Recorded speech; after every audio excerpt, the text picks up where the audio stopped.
Is it on now? You can hear me? Okay. Stand by on the video.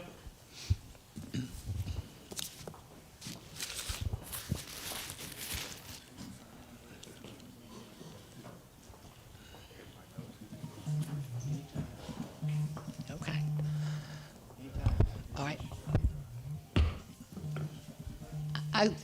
Senator Jane English, and I'm calling the Joint Performance Review Committee to order. And I'm so glad to see everybody here today. And we are having the privilege of meeting at Arkansas PBS to look at an interim study presentation that was requested by Senator Jimmy Hickey and by Senator Dan Sullivan.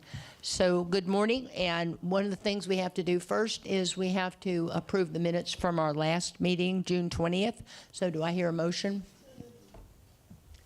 Thank you. Second? Thank you. All in favor? Aye. Thank you very much. That's passed. Okay, so right now and we are here at Arkansas PBS having our meeting here, which is really wonderful because it gives everybody an opportunity to see exactly what goes on in this operation. We see it on TV a lot. We hear a lot about it, but I think it will be a great opportunity to know exactly what they do and see it firsthand. So I would like to call on Marty Ryle, who is the Director of External Affairs for Arkansas PBS. Thank you, Senator English. I am Marty Ryle, Director of External Relations for Arkansas PBS. And first, let me say how excited we are to have you out here visiting our studios today. I just want to point out that we are live streaming this on our Arcan network, which live streams government meetings. And so that's the cameras and the lights you see here in the room with you that we are live streaming. But we hope by the end of this meeting that you'll have a better understanding of the services Arkansas PBS provides to the state and the difference that we do make in the lives of so many Arkansans. I've been here at Arkansas PBS for almost 7 years now, and I can tell you that the transformation that I have personally witnessed over that time, from when I started at what was then AETN in 2015 to what Arkansas PBS is today, is nothing short of remarkable. The catalyst of that change, though, was in 2017 when our commission, who you'll hear from here shortly, hired our current executive director, Courtney Pledger. Courtney brought in decades of experience in production and media management to her role as CEO, and we're fortunate to have her in that role. So, as excited as we are to get to your questions that are posed to us in the interim study, we'd like to begin our presentation today with just a few words from our Arkansas PBS CEO and Executive Director, Courtney Pledger. Thank you, Marty. Welcome, everyone. We're so happy to host the Joint Performance Review Committee here at the Arkansas PBS studios, to have the opportunity to answer your questions, to, while we're doing that, give you a little background on who we are and show you the many ways that we serve our amazing state. What makes Arkansas PBS different from every other television station in Arkansas? Well, we're not a network like ABC, CBS, NBC, or Fox. We are the Arkansas Public Broadcasting Service. We are service media, we're hyper-local, we're education-driven, Arkansas's only statewide network of towers, and the only locally controlled media here in Arkansas. We are a real Arkansas channel. We all know that many Arkansas families struggle to make ends meet. They can't afford preschool or daycare. Most can't afford cable, satellite, or internet. Their young children have no access to educational learning tools except for what is broadcast free over the air by Arkansas PBS. Now, I have met a lot of those families at our events out in Arkansas communities, and they thank us profusely for what we do. Arkansas PBS is literally the only channel some of them receive in their homes. And though we can't quantify the exact number of people watching our broadcasts like we can on those on our many, many digital platforms, we can tell you that if our signal was not broadcast over our statewide towers, 0 underserved kids in Arkansas would have access to it. Why is there an Arkansas PBS? Well, in 1961, it was the Arkansas General Assembly that saw the need for an instructional, educational, and cultural channel with particular benefits for Arkansas's underserved and unserved. I actually think it's stunning to see just how relevant Arkansas PBS is today to the original mission of public television, delivering free educational content straight into homes, straight to families, connecting Arkansans with arts and performances, and preserving Arkansas culture and history. We're so proud to fill gaps, to provide benefits that Arkansans are missing. Deep dive local public affairs, programs on Arkansas history and culture, nature, and the recreational opportunities in this gorgeous state. Live high school sports championships that honor what every one of us loves, our kids and team sports. Commercial TV has very little time for in-depth local storytelling, but we do. And we create more engaged citizens through virtual windows into state government with Arcan. Our locally produced kids shows grow the bond between the smallest Arkansans and the incredible place they call home. And capping it all off is our original curriculum-based kids content and top-notch teacher professional development produced right here in this building in partnership with Arkansas Department of Education. We hear every day from Arkansans just how much this locally focused content means to them. And as a native Arkansan, I feel the same way. Let's have a quick look at just some of the programming made locally right here at Arkansas PBS.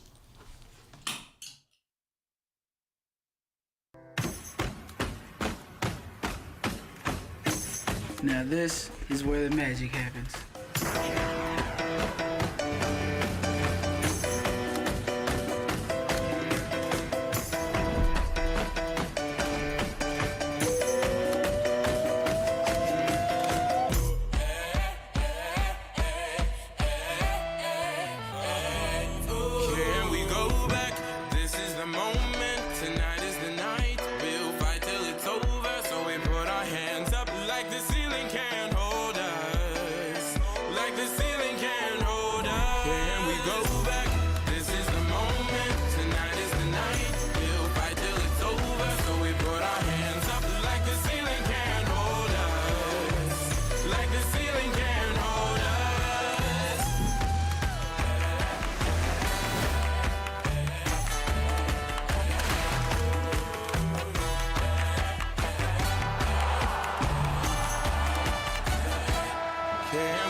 Now, as Courtney mentioned, every second of that video you just saw was a product of our very talented team right here at Arkansas PBS.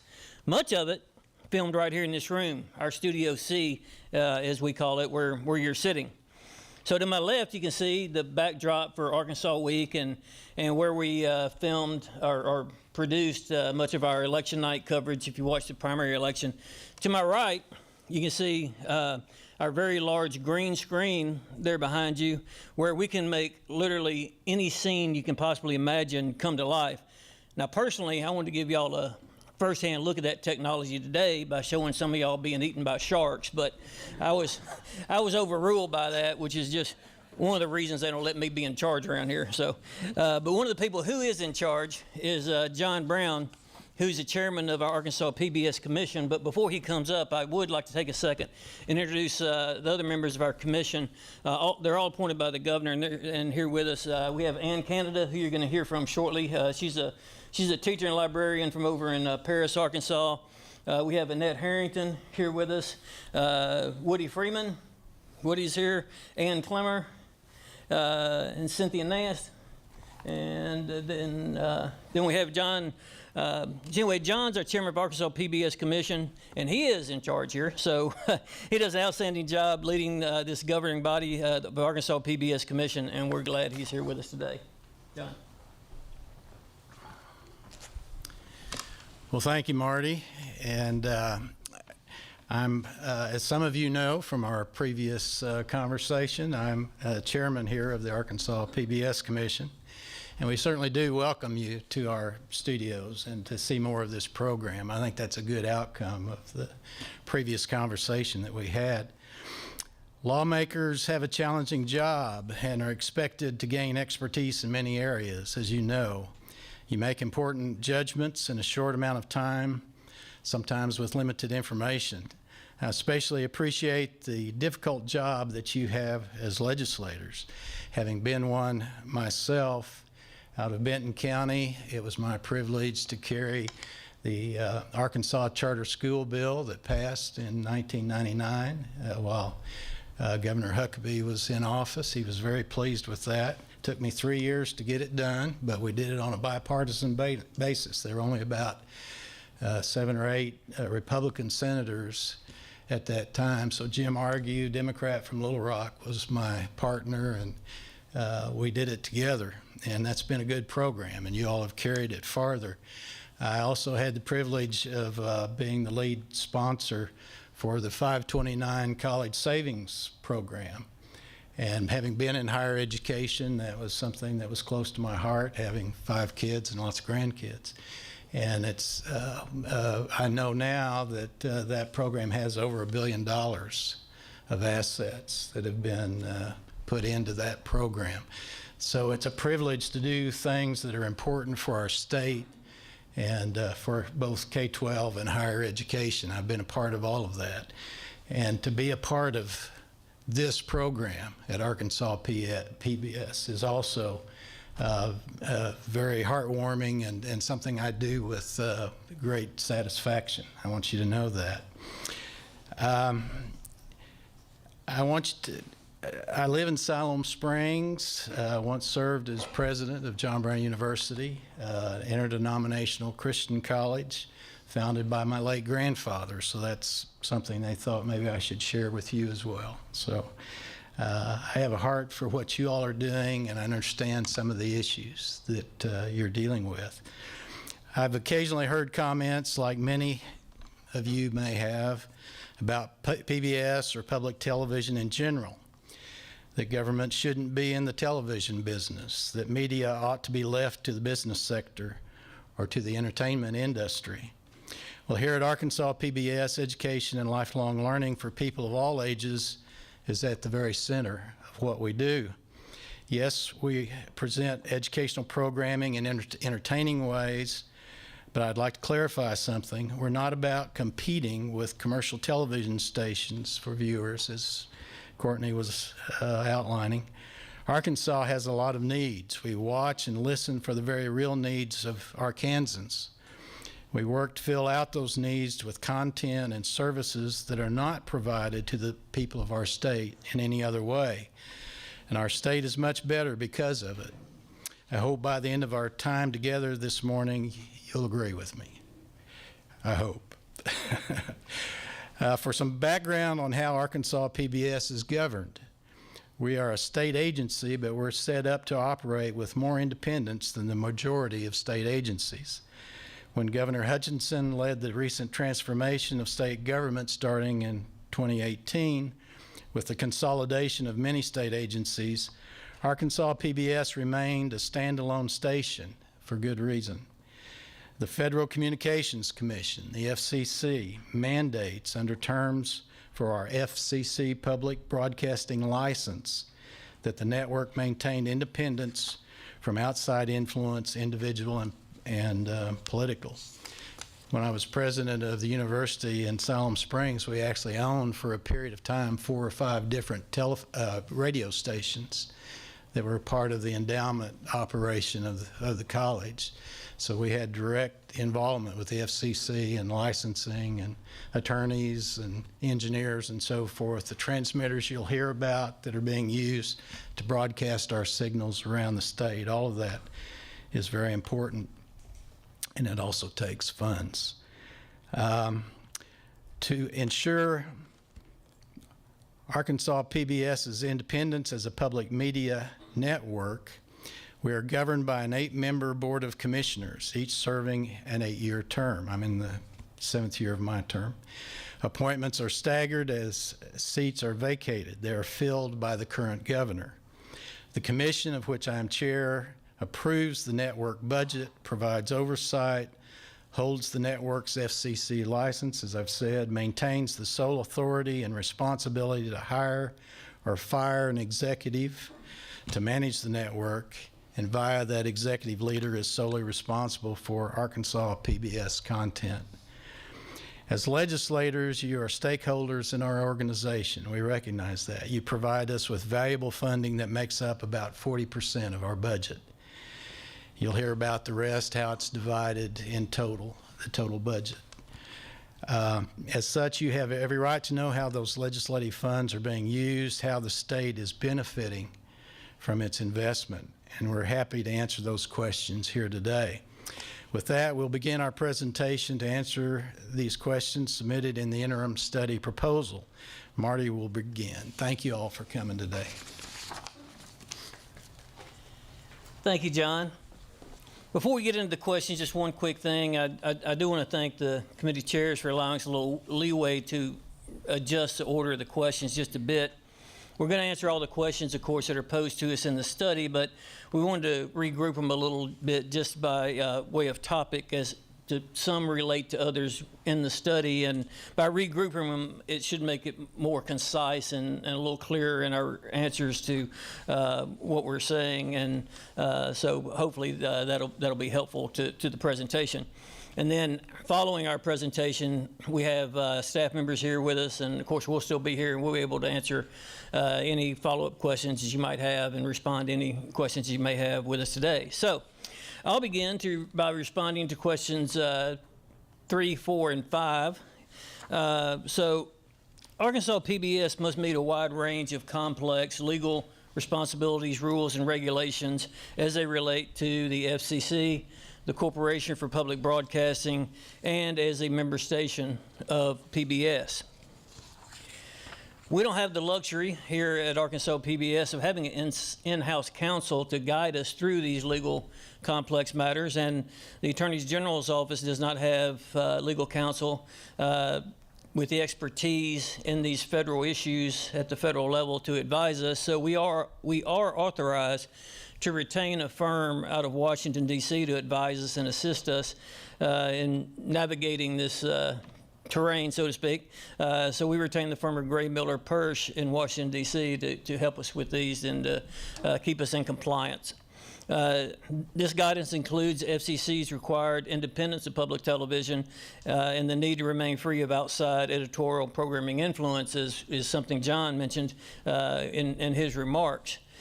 Now, in regard to the Federal Communications Commission, or the FCC, it was created for the explicit purpose of regulating television and radio communications. All stations are required to follow many regulations and obligations by the FCC, and of course, due to our time constraints that we have here with you today, I'm not going to go over all of them, but I'm going to try to hit on some of the more relevant ones. However, the FCC does provide a manual that addresses all the requirements that we're required to meet or must meet, and I'm happy to provide a digital copy of that for you that you can peruse at your leisure if you would wish to know more. The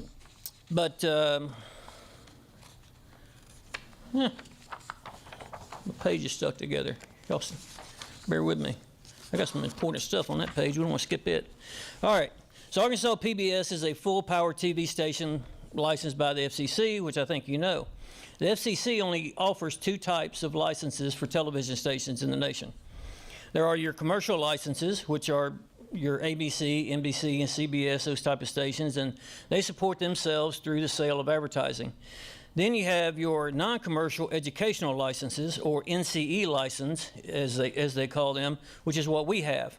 And these stations meet expenses through government funding, contributions from viewers, sponsors, and underwriters.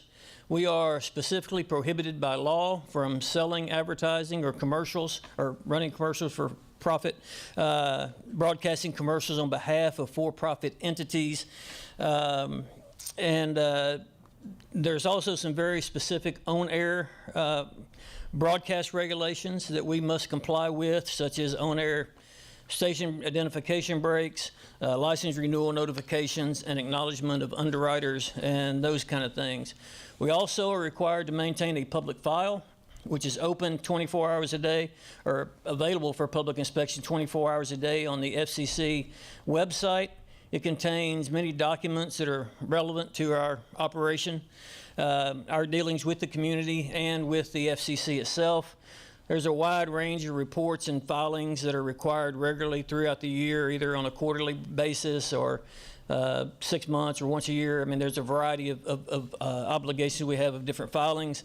Those include reporting of those who have attributable interest in the station, such as our Board of Commissioners, equal employment opportunity reports, quarterly reports on programs that we air that have a significant treatment to community issues, and our quarterly list of program underwriters.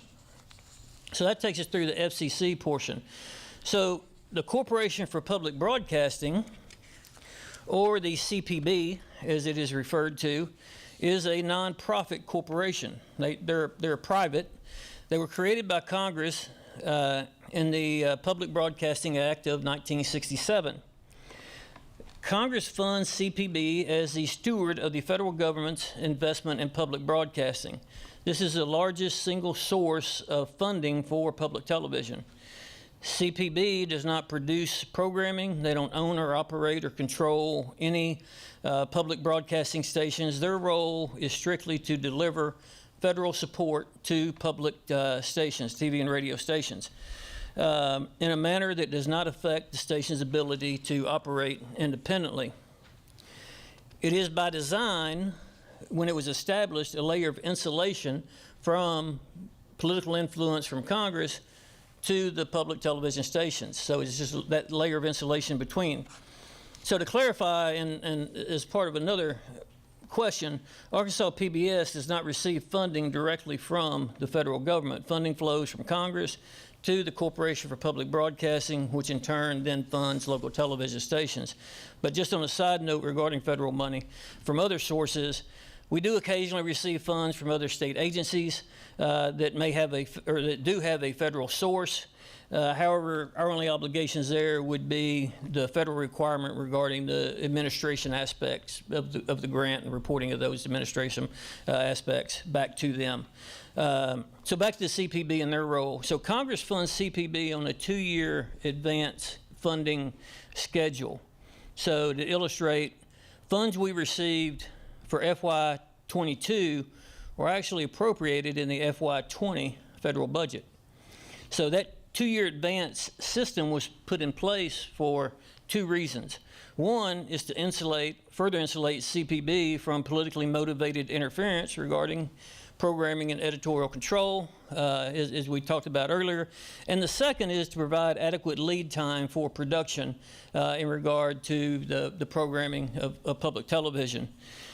Beyond that, there are qualifying requirements that must be met for a station to receive funds from CPB, such as the station must publicly file an employment statistical report, hold open public meetings, maintain open financial records, must be available for audits, and must have at least $800,000 per year in non-federal financial support. The majority of our daily total programming hours must be devoted to CPB qualified programming, and we must be broadcasting 7 days a week. Station staff must be managed by an executive whose primary responsibility is to oversee the day-to-day operations of the station, including the responsibility and authority to determine when and what material the station broadcasts, and to administer disbursements pursuant to a budget authorized by the grantee's governing board. So after CPB determines that a station is qualified for funding, the amounts are determined by a formula as to how much each station would receive. And there, of course, are strict controls and restrictions on how those funds can also be used. So in FY22, Arkansas PBS received just over $2.2 million from CPB in the form of a community services grant, or CSG as they call it. And as with the FCC, the CPB rules are two numbers to cover in all the time we have today here. But for anyone interested, again, there's a full regulation handbook of all those regulations that we have to follow with the CPB. That I can make a digital copy there available for you.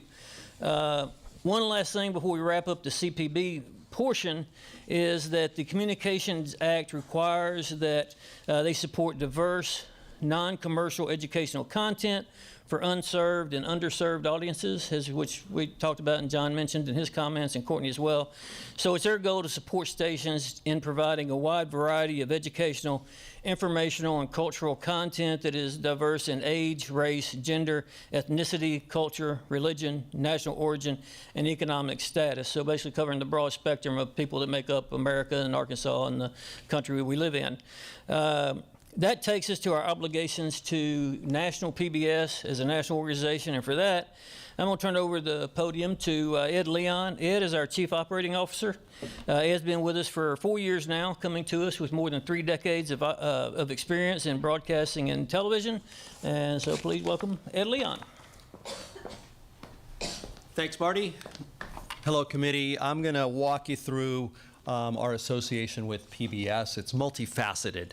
Our responsibilities to PBS are that of a member station of the Public Broadcasting Service. Now, we pay yearly dues to be a member in good standing of PBS, and that gives us rights to their programming, which includes what they call the NPS. That's the National Programming Service. We also get other member benefits like the use of the logo, the brand name, and branding packages. As a station in good standing, we must observe some bylaws that they have for PBS, their established policies, terms and conditions, and financial obligations. But a big portion of that includes common carriage, and that's the programming that we take in from PBS and that we cover. This is programming that all the independent PBS stations across the country broadcast to create a largely consistent primetime schedule. So common carriage programs include a lot of familiar hits that you may have heard of, like Antiques Roadshow, Nova, Nature, the drama All Creatures Great and Small, Downton Abbey, and some new shows that we've aired recently, American Anthem and The Great American Recipe. Common carriage also applies to some of the special programming, like A Capitol Fourth, the National Memorial Day Concert, you see up here on the screen, long-form documentaries from Ken Burns, ranging from country music to Benjamin Franklin, the national parks, and one of my personal favorites, the epic baseball. So common carriage is designated by PBS to be up to 500 hours per year. Now, most of that falls during prime time, 6 to 10 p.m. Thursday and Saturday nights, they are not common carriage. Those nights of programming are reserved for stations to program as they see fit, and that's what we do here at Arkansas PBS. We fill it with our own local shows and acquired programs, and we'll talk about that coming up. So PBS has traditionally allowed stations up to 50 hours a year of exemptions from the common carriage programming. But just last year, that was adjusted to grant unlimited exemptions for local programming and station fundraising events. So we saw that as great news because it aligns with our focus on local Arkansas productions and increased acquisition of locally relevant content from Arkansas and regional producers.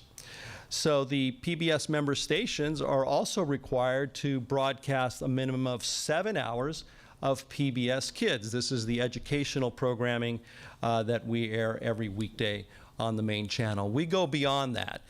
We air 8.5 hours of educational kids programming every weekday. By comparison, just to compare us to a commercial station, commercial stations are only required to air as little as 3 hours of educational programming per week. And many of those stations do that, and we air 8.5 per day. All right, we hope that was helpful to address questions 3, 4, and 5. Next, Courtney is going to address the programming editorial questions. Thank you, Ed. Questions 1, 2, and 12 all focus on our programming process. So put those together and address them as one. In addition to the required PBS Common Carriage and kids programming for our main channel that Ed just outlined, Arkansas PBS curates about 110 additional hours of content each week for that channel from multiple sources. First, with our determined focus on local needs and interests, Arkansas PBS itself is a prolific producer of top quality original productions covering a wide range of topics that are important to Arkansans. Arkansas PBS also, as Ed said, acquires programs from nationally and internationally recognized public television distributors, primarily the British Broadcasting System Corporation, American Public Television, and the National Educational Television Association. And as often as possible, we air content that comes directly from local and regional producers, independent producers, and we prioritize content with a strong local focus. A good example of this might be our recent broadcast of The First River about Arkansas's Buffalo River, produced by the Ozark Society. And finally, PBS provides some added programming options that are included in our annual membership dues that we pay. We curate from this non-common carriage programming to round out our schedule. We do not program and schedule our 3 additional multicast channels, PBS Kids, PBS Create, and PBS World. Those channels are delivered to us prepackaged, though we do have an option when necessary to use World Channel as a destination for live local and national public affairs special programming. Of special note, Arkansas PBS funds all production and program acquisitions from sources other than the state funding that we receive from the legislature that is solely designed for operations. More detail on our funding in just a minute from our Chief Financial Officer. Now, to help us streamline this complicated process of network programming and scheduling, we work with a trusted national organization, the Programming Service. TPS is based in the South and is the most experienced service of its kind in public media, working with a number of other Southern PBS stations and others across the country. TPS's programming suggestions are particularly valuable to us because of their broad knowledge of available programming from all sources and the specifics of programming costs. They're also really familiar with PBS audiences in Arkansas, the South, and nationwide. Using TPS is far more cost-effective for us than taking on added station staff, in part because they offer efficiencies of scale in negotiating programming fees, among other advantages. PBS notifies stations via email about any content that might elicit viewer feedback, providing additional background and scheduling information. And in light of this, Arkansas PBS has developed a thorough and thoughtful review process for these circumstances. Most often, our considerations relate to the time a program will air. The PBS feed is on Eastern Time, So, depending on the program, we might consider a program that originally feeds at 9 p.m. Eastern Time, 8 p.m. Central Time, to be more fitting for a 9 or 10 p.m. Central Time airing. Per the FCC rules, the license holder, in this case, the Independent Arkansas PBS Commission, entrusts their chosen station leadership and the professional staff with the sole responsibility for station content curation. It is the responsibility and in fact, it is the obligation of Arkansas PBS senior leadership as good stewards of our non-commercial FCC license and knowing the community that we serve to use our professional experience and best editorial discretion in all our decisions. In the instances of programming, which are infrequent, that may elicit viewer feedback, Arkansas PBS utilizes an informed internal review team made up of the Director of Marketing, Head of Audience, Director of External Affairs, Marty, the Network Director, and Deputy Director, with any deciding vote resting with the Director.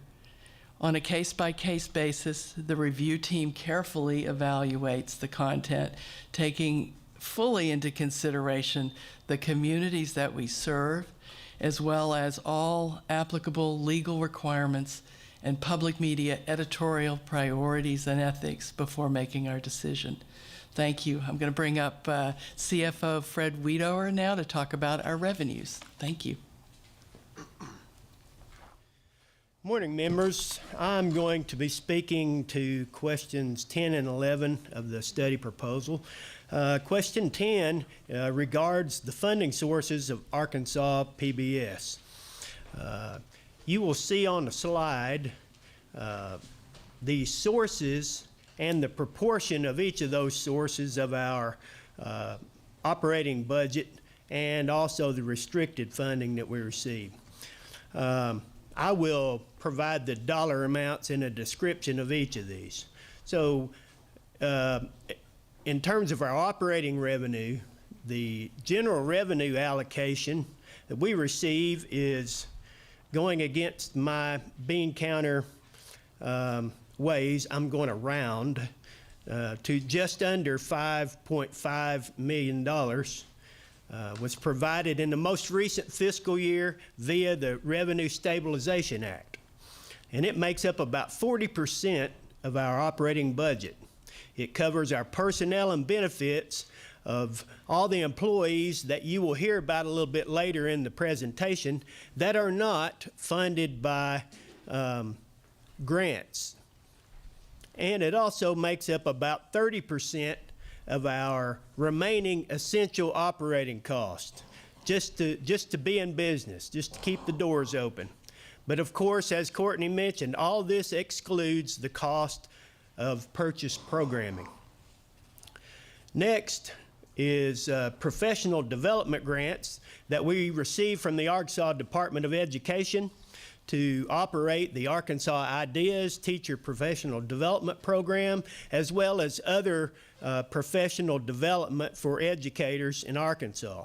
And this funding is restricted to those operation of those specific programs and purposes, but we do include it in our operating budget since it funds a large portion of our educational efforts here at Arkansas PBS. Next is the Corporation for Public Broadcasting grant, as was mentioned earlier. It's about $2.2 million in the most recent fiscal year. And you heard about the source and primary purpose of this grant from Marty a little bit earlier. And this particular grant helps to partially bridge the gap in covering the maintenance and operation cost of the network, and it covers about 40% of the purchase programming costs that we have here at Arkansas PBS. And CPB is the primary source of funding for our public affairs and programming like Arkansas Week, Arkansans Ask, and our Arcan services that we're utilizing here today, and also much of our local production effort. And further expansion of public affairs and local production is somewhat limited based on the amount of this particular grant that we have to use just for basic operating cost. Next is the grants from the Arkansas PBS Foundation, just over $1.5 million. And this is the primary source of the purchase programming. So this grant pays for about 60% of the total purchase programming that we have. And smaller amounts are granted via the foundation for specific production activities from grants they receive that are specific to that purpose. We also have revenues from contract production services, about $187,000 for doing production activities for other state agencies and other organizations. We have about $35,000 in interest earned on our cash funds held within the state treasury from our operating grants, and about $29,000 in rents and royalties and other miscellaneous revenues. Makes up our operating revenues. And our restricted revenues for the most recent fiscal year, we received just under $2.7 million in federal CARES Act funding via the steering committee for our broadcast expansion that you'll hear a little more about in a minute. And this is restricted one-time funding and only for the purpose for which it was given. Additionally, we received about $1.25 million in federal grants from the Arkansas Department of Education. These were restricted to learning loss mitigation and producing programming toward those goals. That lists the revenues received in the most current fiscal year by Arkansas PBS. Now let's move on to question 11, which was to provide a list of contracts that Arkansas PBS has with other state entities. We are currently a party to contracts with the Arkansas Office of Skills Development Division of the Arkansas Department of Workforce Services to produce video projects for them, the primary purpose of which is to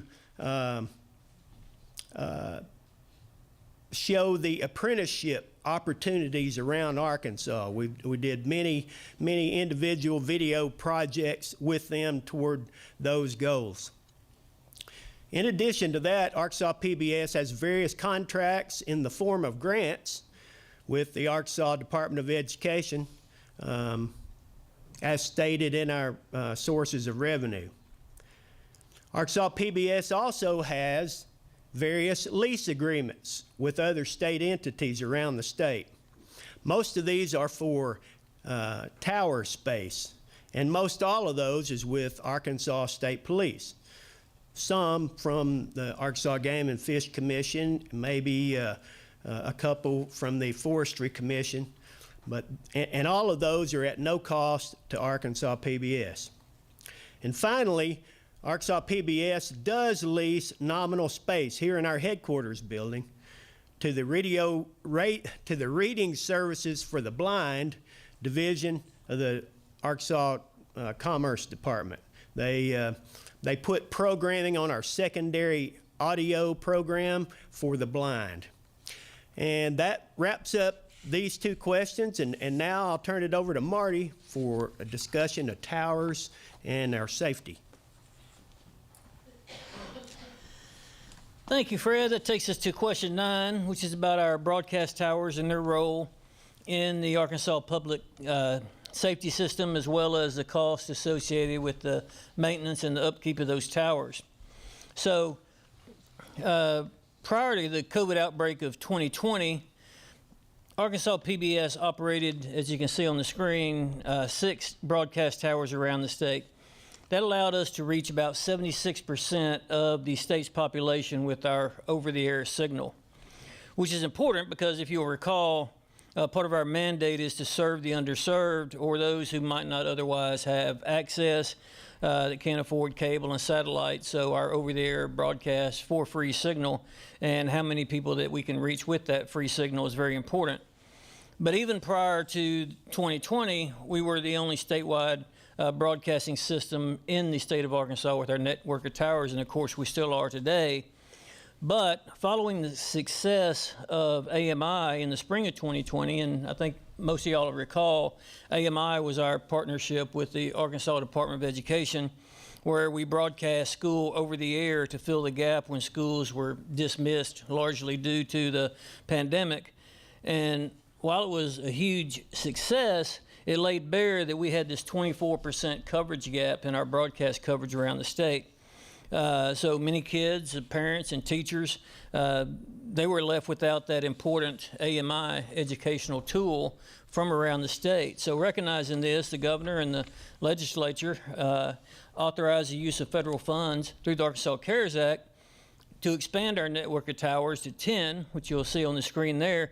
And this expands our coverage to 95% of the state's population. And while it was a education aspect of this tower and increased coverage that got most of the attention, it's also critically important for public safety in Arkansas. And it's our network of towers and our ability to maintain and keep those towers operational and functional that serves as the backbone of the early warning system in the state of Arkansas. So I also need to point out that when it comes to managing those towers and keeping those 10 towers and those 10 transmitters operational, it's a much bigger job than that, because there are 16 additional towers that we call microwave sites, as you can see there on the screen, the little red ones there. And those act as relays, if you will, that are necessary to boost our signal from Conway to our broadcast towers around the state. So in total, we have 26 tower sites around the state that must be maintained and kept operational at all times. Now, as Fred mentioned, some of those are owned by Arkansas PBS. A couple of them, we lease space on a couple of towers. Some of them are owned by the state police. I think one's owned by Game and Fish, and so there's a variety of them. But we service them all to one degree or another, some much larger aspects than others, but every one of them, we have a certain amount of responsibility to service them. And also, I want to mention that there are other public safety organizations that rely on us to keep those towers operational as well. We provide space on some of our towers to the National Weather Service, as well as local police, fire, and ambulance services. They rely on us to keep their equipment functioning during, if a power goes out, their equipment stops functioning. So it's our generators and us keeping them functioning and running at all times that they rely on to keep them operational. So we take our maintenance and the operation of those tower structures very seriously, because if our towers go down, there's a lot more to it than, the kids aren't going to get to see Blueberry's Clubhouse that afternoon. I mean, a community could be in danger if a crisis were to emerge, weather or otherwise. I'm having trouble, my pages sticking together. Y'all bear with me. So our towers are monitored and maintained and serviced constantly, 24 hours a day, 7 days a week by our professional engineers. And it's not just the towers that they have to maintain. It's there's building structures that go with each tower that house electronic equipment that are necessary to run the transmitters that are on the towers. There's massive cooling units that have to keep, as any electrical equipment that you have, as any of you know, that they have to be kept a certain temperature and cool. So there's, especially, you can imagine the day like today and the summer we're having, the amount of energy it takes to keep those cool and operating 24 hours a day. There's also backup generators at each of those sites. So if the power goes down for any reason, there's a backup generator that kicks on to keep them operating during power outages, and that keeps it transmitting at all times under any set of circumstances. Now, there are several emergency alerts that are especially important to public safety in Arkansas that use our network of towers for distribution. The first is the EAS system, or the Emergency Alert System. This is a national warning system that, among other things, allows the president to address the nation within 10 minutes of a national emergency. Of course, that's extremely rare, but it's important to be ready if it were ever to be needed. But states like Arkansas use this system frequently to deliver essential information such as weather alerts, imminent, getting tongue-tied here, threats, Amber Alerts, and other emergency information. So Arkansas PBS currently operates as the primary delivery system for these warnings in Arkansas, and it's the Arkansas PBS network of towers and system that other television stations and radio stations around the state monitor for those alerts and warnings and advisories. Now, there's also what's called the wireless emergency alerts, or WEAs or WEAs, are short emergency messages from federal, state, and local public authorities that are sent out to cell towers for mobile devices in locally targeted areas. These alerts can be sent out by state and local public safety officials, the National Weather Service, National Center for Missing and Exploited Children, and the President of the United States, and other official organizations. We provide the backup path for this system. So every alert that's sent out over this system is also sent out through our Arkansas PBS system and our system of towers. And the reason they have it set up this way is that as any of you know, who have ever used a cell phone, know that sometimes cell systems can be a little unreliable, whether it's due to weather or congestion or just a hole in the system or whatever it may be. And that's especially true during a crisis. If you look at any analysis after a crisis has taken place, one of the first things they'll tell you is that the cell system gets overwhelmed with people trying to make phone calls. And so it's important to have this backup system. So as I said, every time an alert goes out through this WE system, it also goes out using our towers as a backup system simultaneously going out. So that takes us to the direct cost and maintenance of keeping this system operational on a daily basis. And as Fred mentioned, it exceeds what we receive in general revenue for this purpose. So while it does cover the personnel that we have and the engineers, which is very important, that we have to have the expertise to take care of these towers and all that goes with them to keep them running, they fall short of what's needed to keep this system all operational. So, I mean, there's maintenance costs, there's parts that have to be repaired, light goes out, all these towers have lighting requirements through the FAA for, planes don't crash into them, all different things. So there's all kinds of things that keep them up and operational. And all those costs have to be maintained, and rent, leases, equipment, everything that goes with it has to be made up elsewhere in our other funding that we've been able to do. So for FY22, the total direct cost and maintenance operation of our entire system that includes everything is $1.3 million. Of that amount, $530,000 was available to us in general revenue funds, and that left us with a shortfall of about $800,000 that we made up through other resources. So, and historically, that wasn't a one-year anomaly. Historically, if you look back, over the past several years, typically general revenue covers about 40% of our cost of keeping this operational. So that about covers it for towers.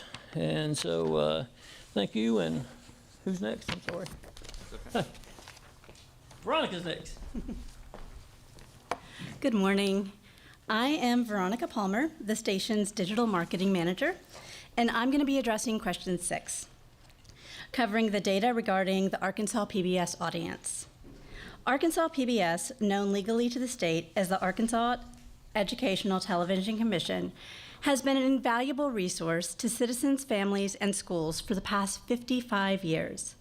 We updated our brand from AETN to Arkansas PBS in 2020 to put Arkansas first in our visuals as we tell the story of our great state, and to reflect that we are so much more than television. As Arkansans consume their content in many different ways these days, it is vital to reach our audiences where they are, in both the analog and digital spaces. Through digital analytics and research, combined with in-person and virtual events, we continue to identify and message to key audience segments throughout the state in communities of all sizes. So let's talk about those broadcast numbers. You may have heard of Nielsen ratings. They help quantify viewership numbers.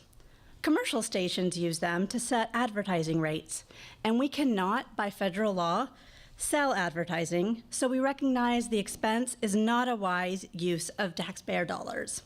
PBS, however, does subscribe to Nielsen, and they tell us something very interesting.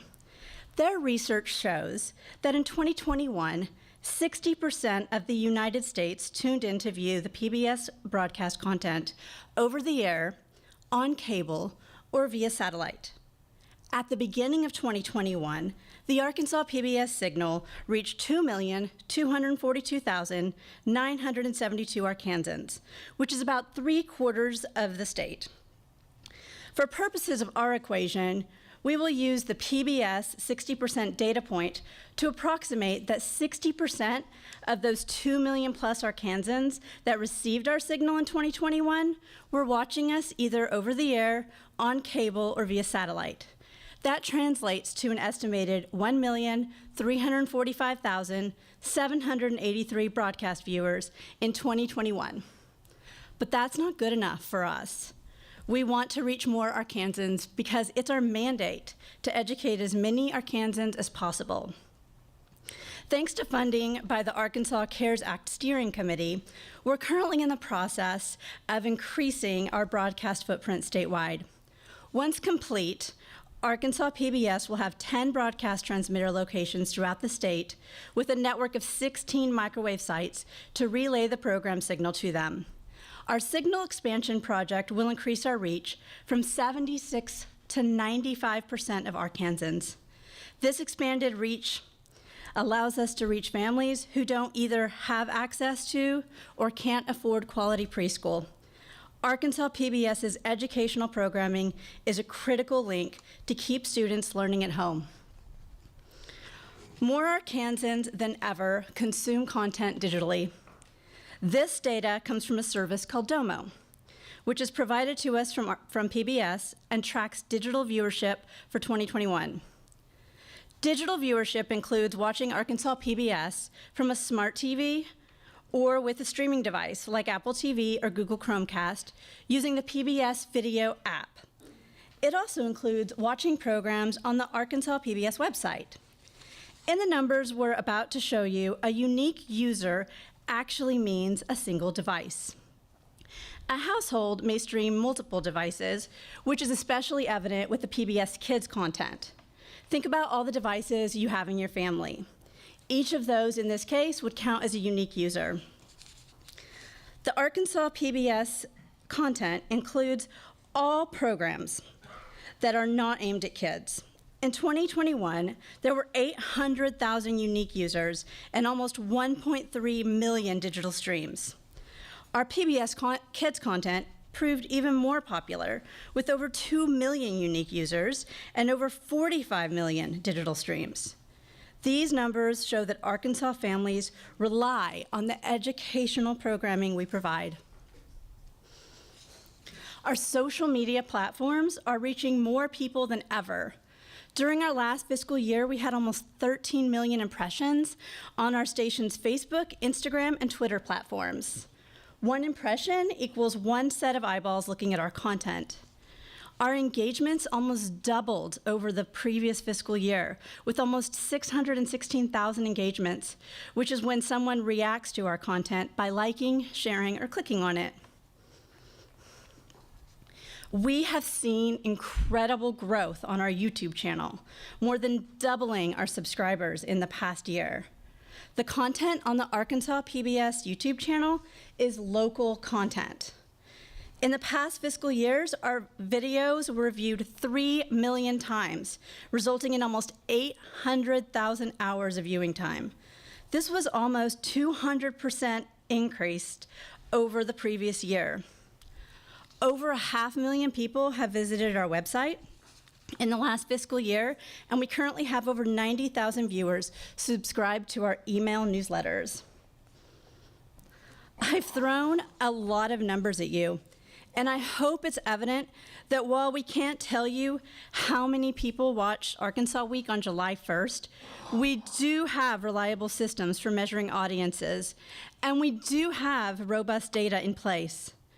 As Arkansas continues to make investments in broadband with Arkansas PBS as a strong partner in broadband in serving every Arkansan, we forecast our digital audiences will grow exponentially.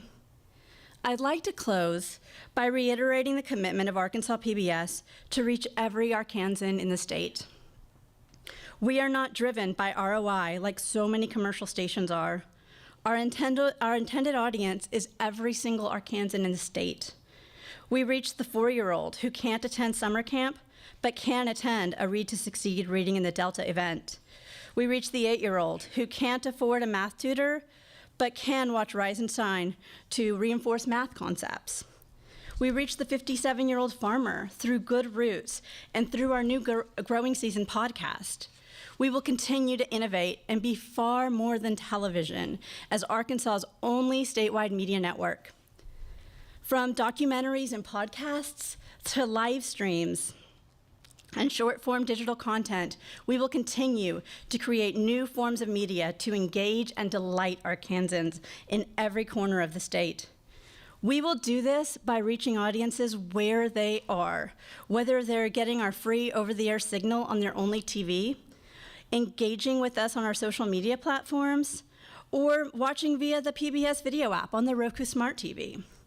We will continue to create, share, celebrate, and to drive conversations around Arkansas stories, to educate, entertain, and inspire our friends and neighbors across the state, because we do this for them. Thank you. Next, you'll hear from Ed Leon about sports.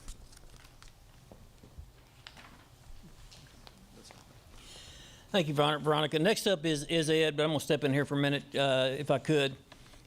It's my last time y'all going to hear from me today, which I hope y'all are as excited about that as I am.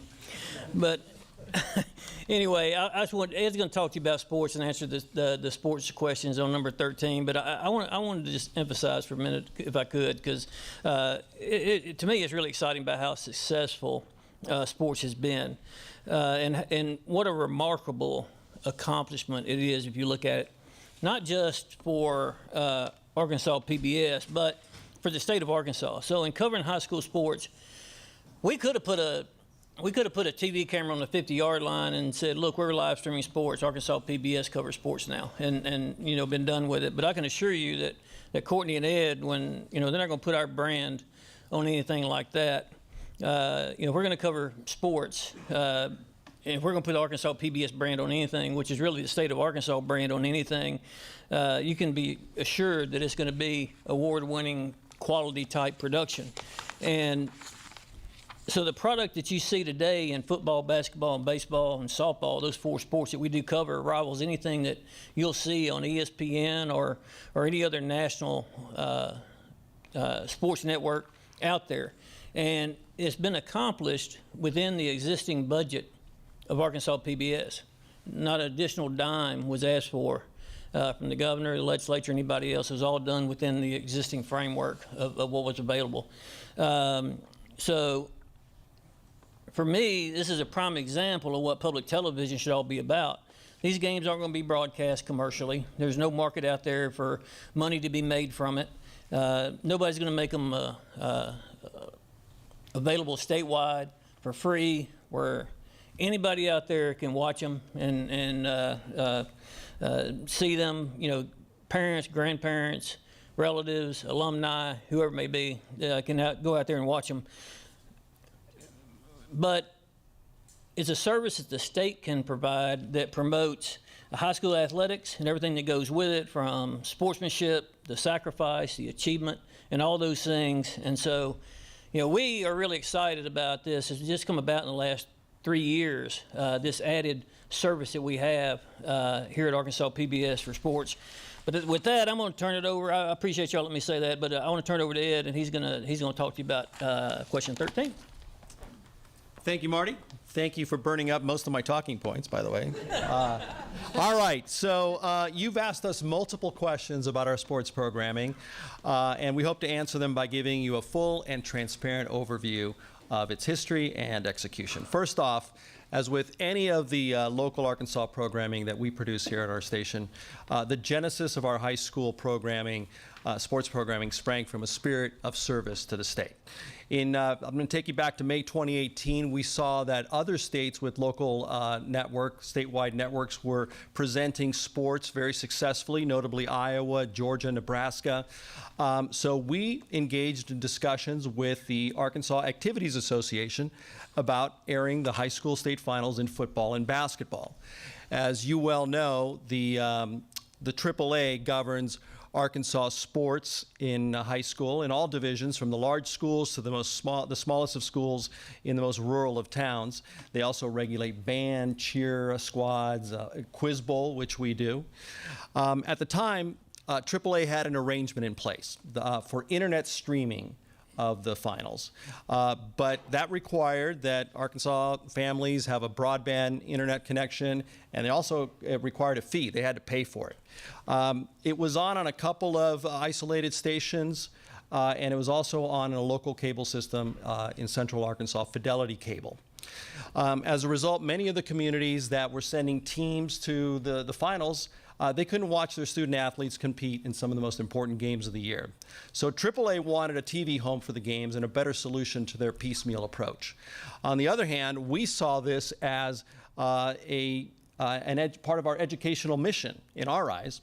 PBS, we already had the long-standing 33-year track record, that's 33 years, and it's grown since then, of airing the annual Governor's Quiz Bowl competition. So the high school state finals for us, it seemed like a natural extension of that public service. Like Quiz Bowl, here was an excellent opportunity to serve students across the states by televising some of the most important moments in their young lives, while at the same time making it possible for friends and family members who could not attend in person to watch from their comfort of their own home and share in their shining moment. So in 2018, we committed to the state finals in basketball and football, collaborating with AAA on producing the broadcast. In doing so, we did not conduct a detailed market analysis or audience research study. We did research the positive benefits of activities like sports, how important they are and how critical they are to the social development and academic development of young people, and we wanted to support that as part of our educational mission. We also understood the fantastic support and civic pride that communities have for their high school teams. And as others have mentioned, we were not focused on ROI as determined by our commercial counterparts. We were focused on providing a public service to the state.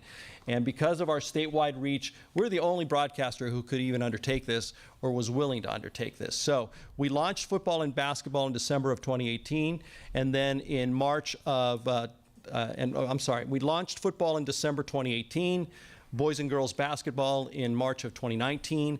2 years later, we added baseball and softball in 2021 at the request of all the AAA schools, and the broadcasts have been a big, big hit ever since. But the games and the competition are only part of the story. In addition to the games themselves and the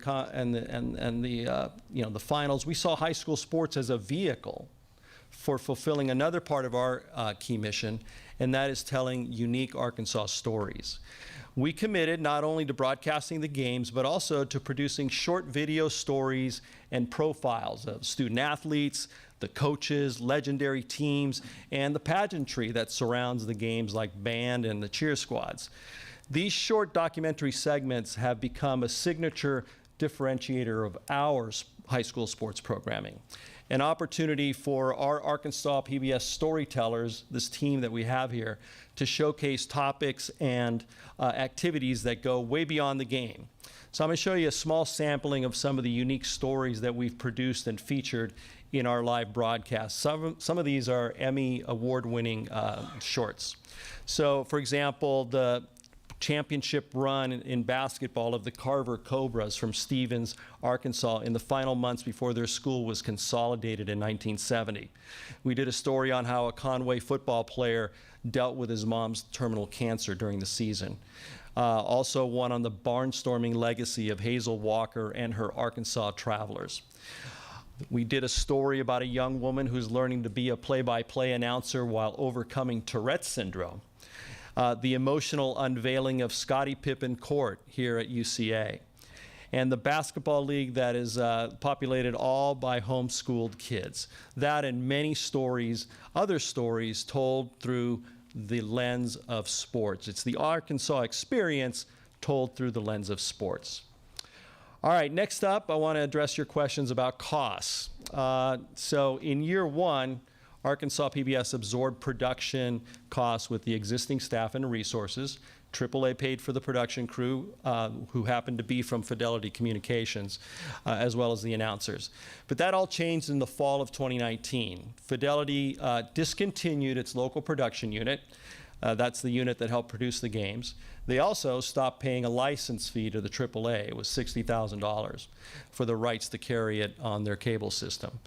So faced with a funding shortfall, AAA came to us and proposed that we continue the partnership if we could take on the production expenses.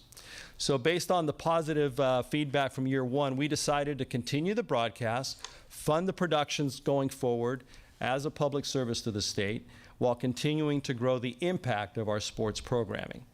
So to do that, we invested in our mobile production unit. See some images of that, and it's parked right out back. We'll give you a tour if you want.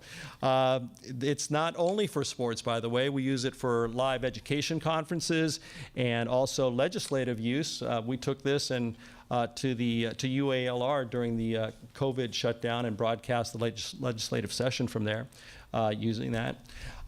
And we also continue to use the services of some of the employees from Fidelity, now known as M&M Productions. So I'm going to show you the costs for sports in this last fiscal year. And there it is on the screen.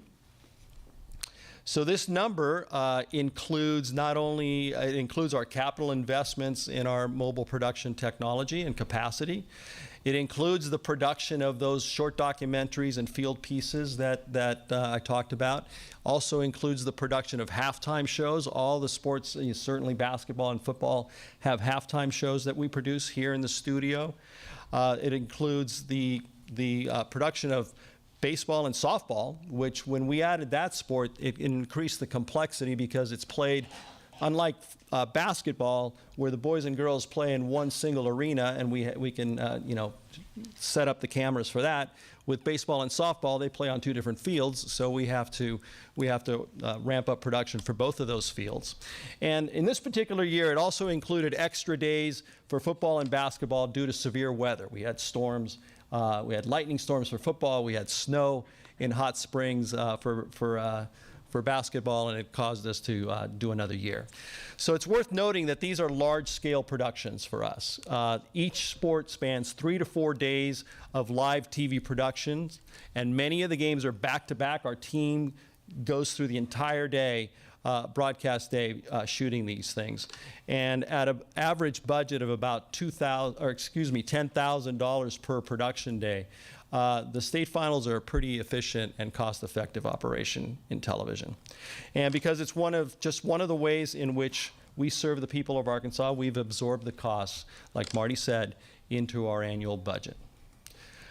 Next area I want to address in your questions is the idea of, is this successful? What's the impact of our sports programming? Well, we think it's far outgrown the costs. We track digital metrics, as Veronica mentioned, that paint a very clear message of the popularity about our sports championships. First, I'm going to talk about social media. Obviously, it's very important to us, right? Facebook, Twitter, Instagram, we're always spending time and effort trying to engage our audiences on there. But in the months where we feature a high school state finals, the engagement with Arkansas PBS social media soars thanks to our sports audience. Let me show it to you here. This past fiscal year, it spiked as much as 50% compared to months with our regular programming. This underscores the audience demand and interest in our sports content. You see that it far surpasses anything except for our Rise and Shine educational initiative. The next area I want to talk about is internet viewership. So digital streaming is the new and growing way for audiences to watch TV. People stream Arkansas PBS on smart TVs, connected devices, and right from our very own website. You can go there right now and watch our channel. And they can also watch these games afterwards on our YouTube channel where we archive them.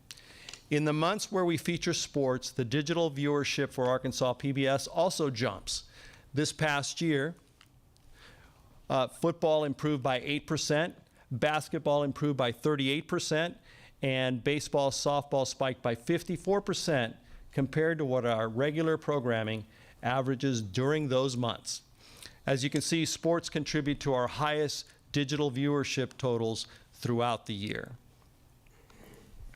And I'm going to show you one more, and that is website traffic.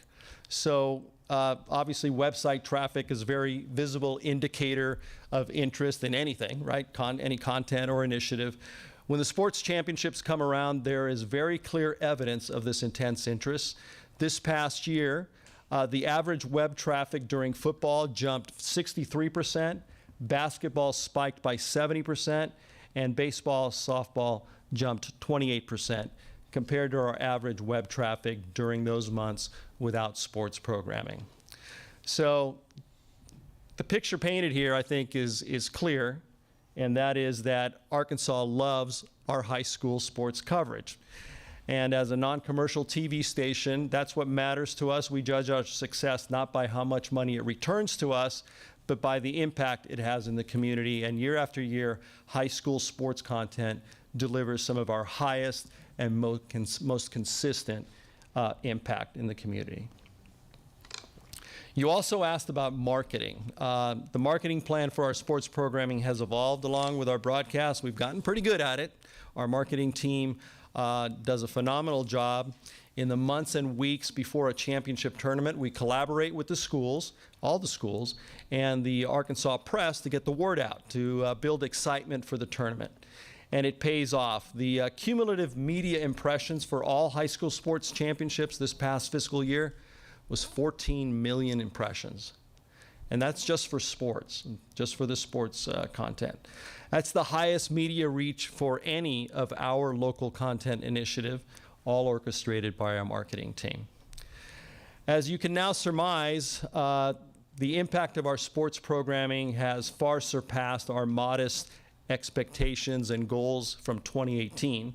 Our initial goal was to merely broadcast the games as a pass-through service for AAA, not only with Marty's iPhone, but you get the idea.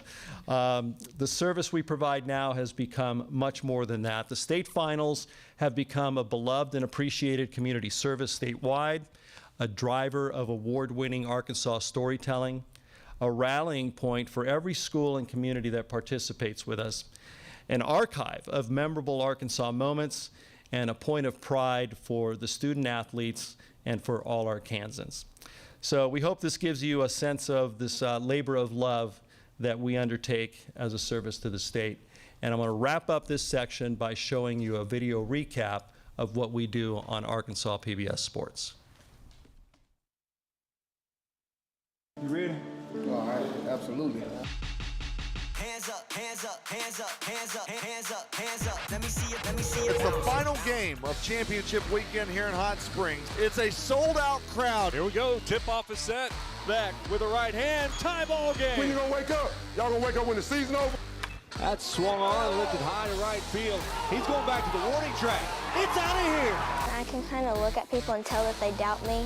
You know, you can kind of see their entire expression kind of change right when you make it. They get it to Williams, throws it down. I mean, she just stepped up and nailed the biggest shot right there. Hazel Walker, she at halftime would challenge anybody from the stands, and I never saw her beat. The sun is setting in Saline County, and we've got 4A baseball. A title's on the line. It's kind of just as simple as like a superhero putting their superhero suit on. Down to 10 seconds. Upside to Harris for 3. He rattles it home! Rester gives it off. Right side. The 10. 5. Walk the dog. Touchdown. I think that's what I enjoy most is just knowing that you're part of something more. Scottie Pippen wouldn't have been a Scottie Pippen at another school. I would have just been another player. Whenever I realized that I could be a sports analyst, trying to find a path. Time has expired. He's going to throw it, and he's going to take it to the end zone. Spike to the end zone is batted away. The Brand Hornets are 4-time defending state champions in a classic of a state championship game. I'll coach you on that. Sports is so important to this state and the fabric of the state, and I appreciate Arkansas PBS doing all the state title games, and I can only think of the kids in small towns, and this is the biggest moment maybe in their sports careers, and they have that keepsake of having that game on TV to have with them the rest of their lives. Truly one of the unique stories in Arkansas sports history. When you go through something like that, that stirs your heart, you remember the people that stuck with you.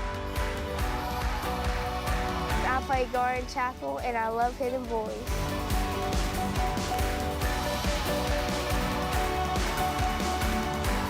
Work for it. That's the main part. You know you can do it and you're capable of it. Just pursue it. I'm so proud of you. I couldn't stop smiling at the end of the game because I was just thinking about what it was you just did. You went out there and competed. Team on 3. 1, 2, 3. Team!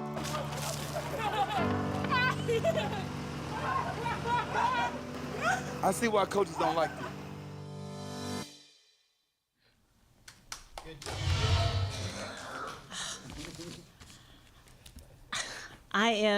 Good morning, committee members. I'm Ann Canada. I'm an Arkansas PBS commissioner and a veteran teacher at Paris Middle School in Paris, Arkansas. And I feel like it's the bane of every teacher to compete with sports. So I love that I'm following this. Like, now I'm going to talk about this stuff. Try to pay attention. But I'll be speaking to address question 7 about Arkansas ideas.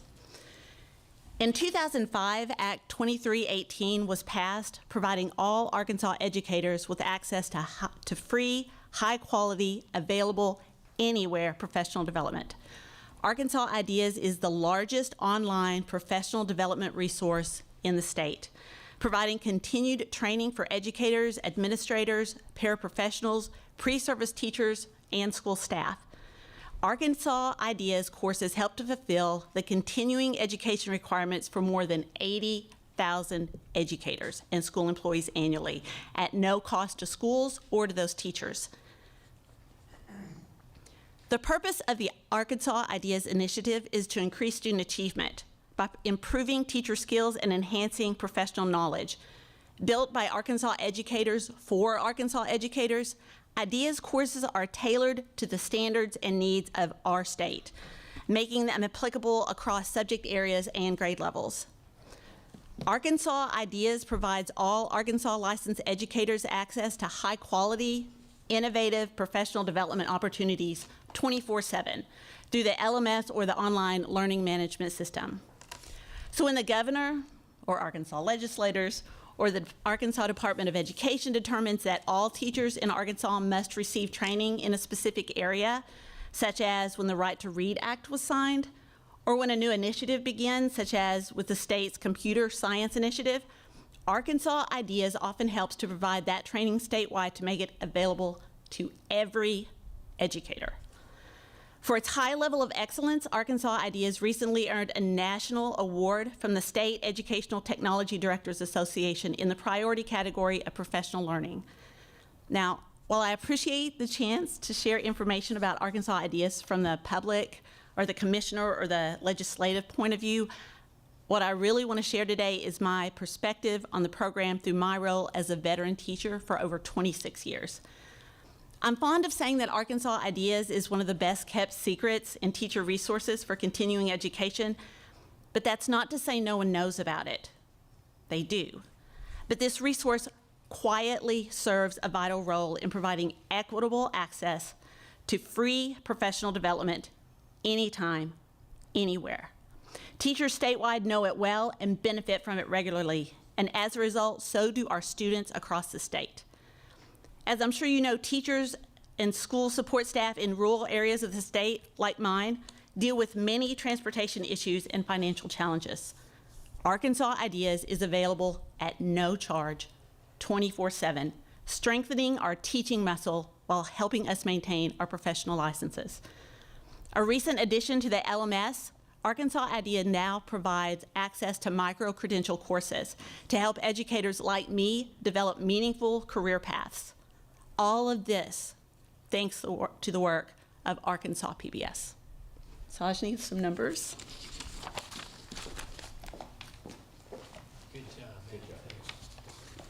Hi, I'm Sajni Kampiris, the Director of Education at Arkansas PBS.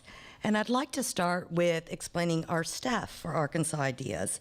So we employ 21 individuals in a cross-sectional team of educators, video production team members, help desk employees, and IT professionals. They work together to provide and maintain a wide variety of courses available on Arkansas Ideas.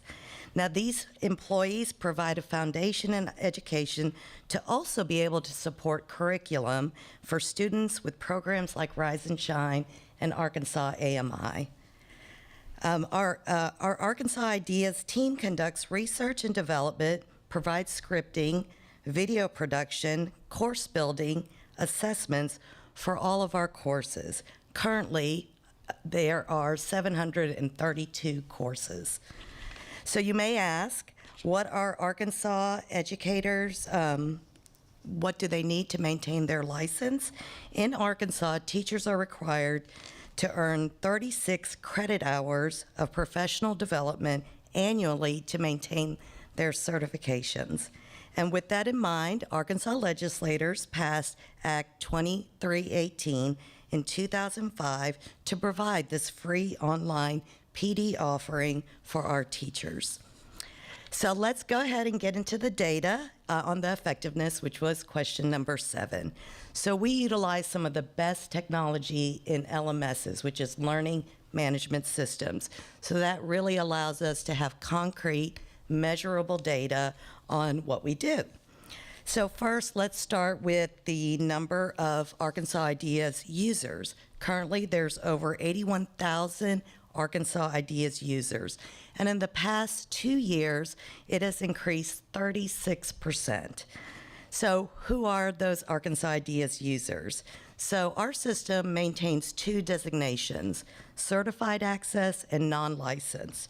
So for the certified access, we have over 53,000 with that access, and that includes Arkansas licensed teachers, retired teachers, school administrators, school nurses, counselors, library media specialists, and educational co-op employees. And of the 25,000 with non-licensed access, they are paraprofessionals, school office staff, pre-service teachers, college professors. We have staff at the Development Disability Services, Arkansas Correctional School, and of course, school board members. So the next graphic I'd like to show, and I think all of you will appreciate this, is where are those users located?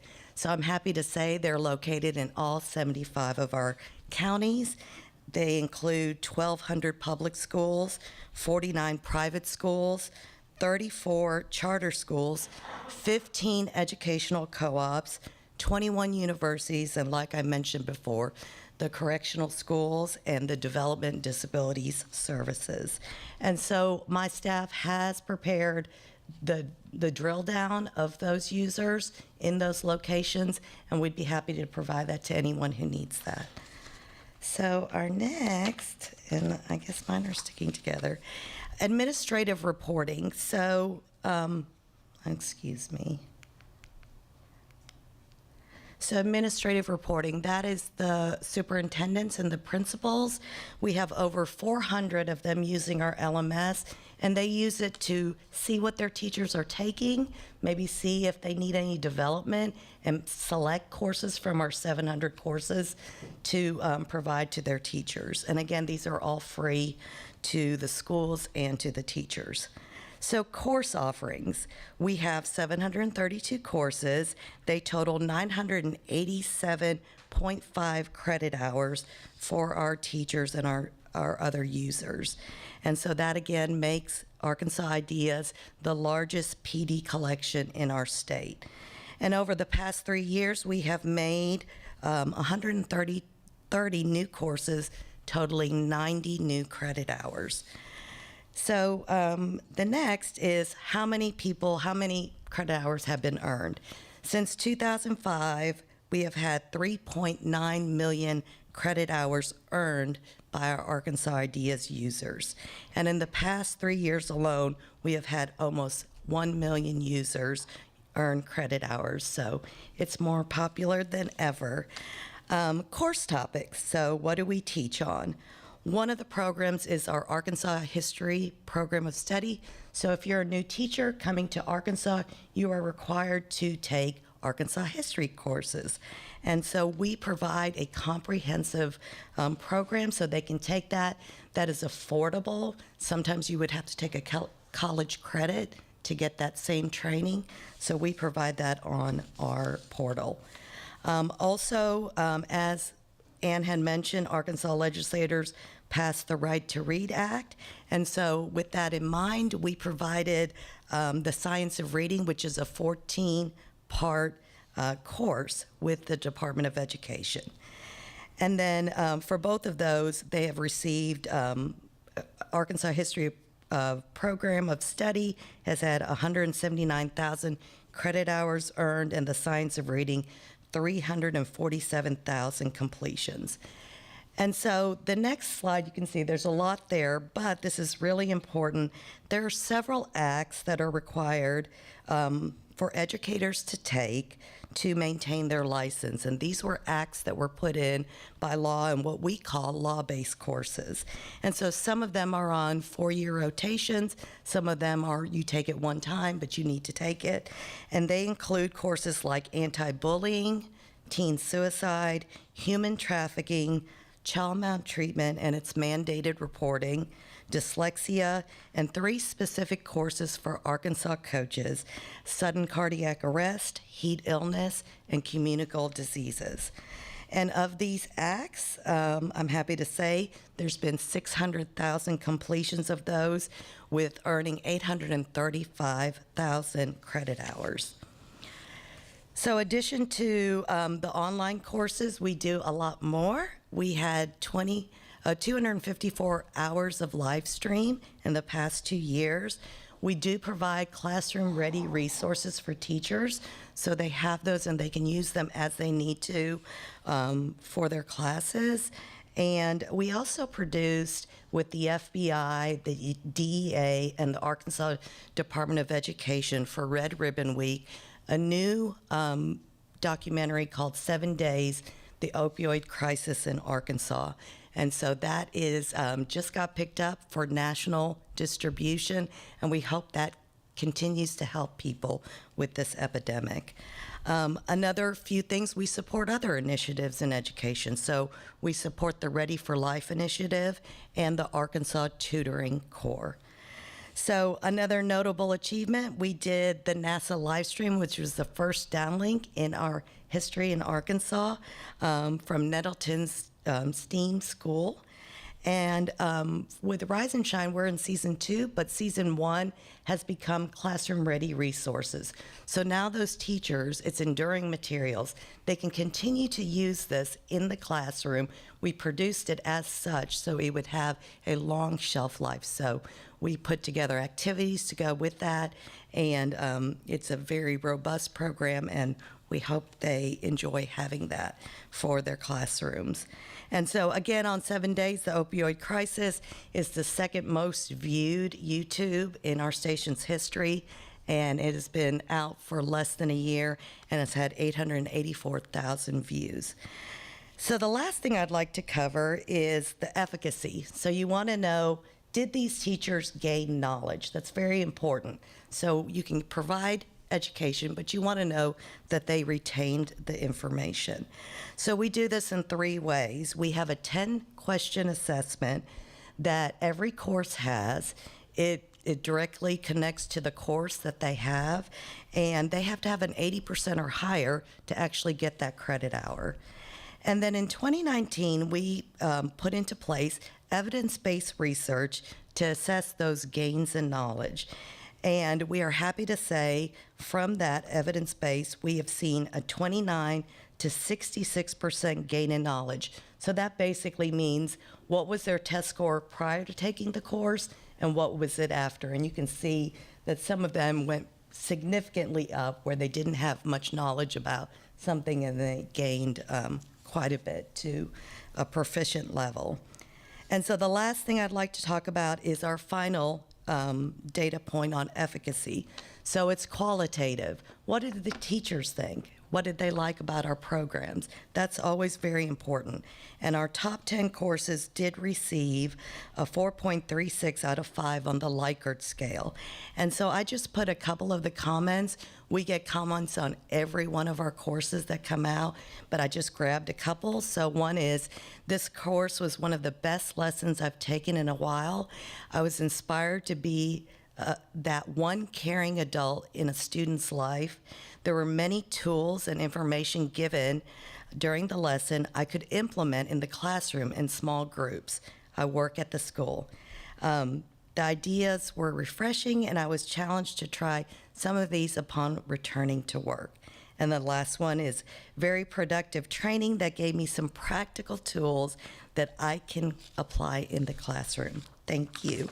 And so I'd like to just end, thank you very much for your time, with just a short video about the things I talked about.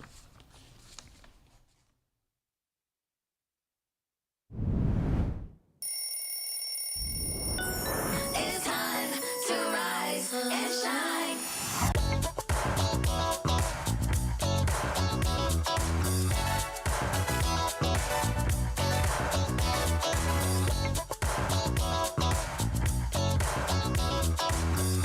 It's a great day to learn and build and grow.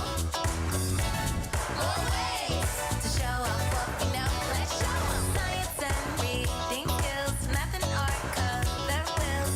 Let's go to class. It's a blast. You're a great student, so we know that you can do it. Shine.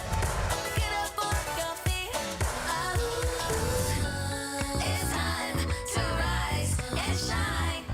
We're seeing more and more prescription medications and opioid-based narcotics affect our community. Like when drugs are involved, like it's never gonna be okay. Never. And if patients are given 7 days of opioids, just 7 days, they have a 1 in 10 chance of being on opioids in a year. When we started, all the people I did drugs with, there was 20 of us. There's 4 of us left. And so really drug use today is like playing Russian roulette, but adding fentanyl to the equation is like adding another bullet to the chamber. As a parent, you know, nobody prepares you for what to do when your child's struggling with addiction. I'm sure she knew people who had done exactly what she did before that didn't die. But now she's never gonna know.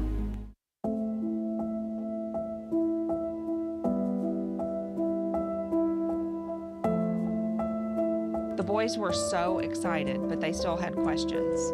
Can we bring our bikes and our toys? And can I bring my teacher?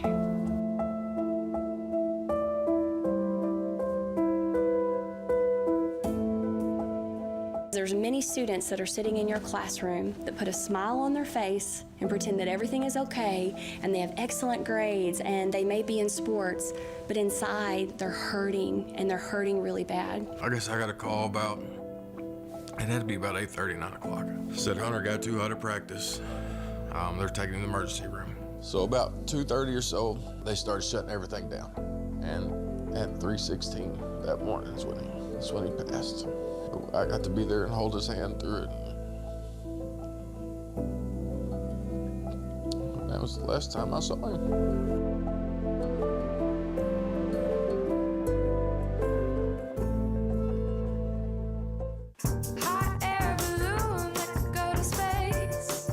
This is Houston. Are you ready for the event?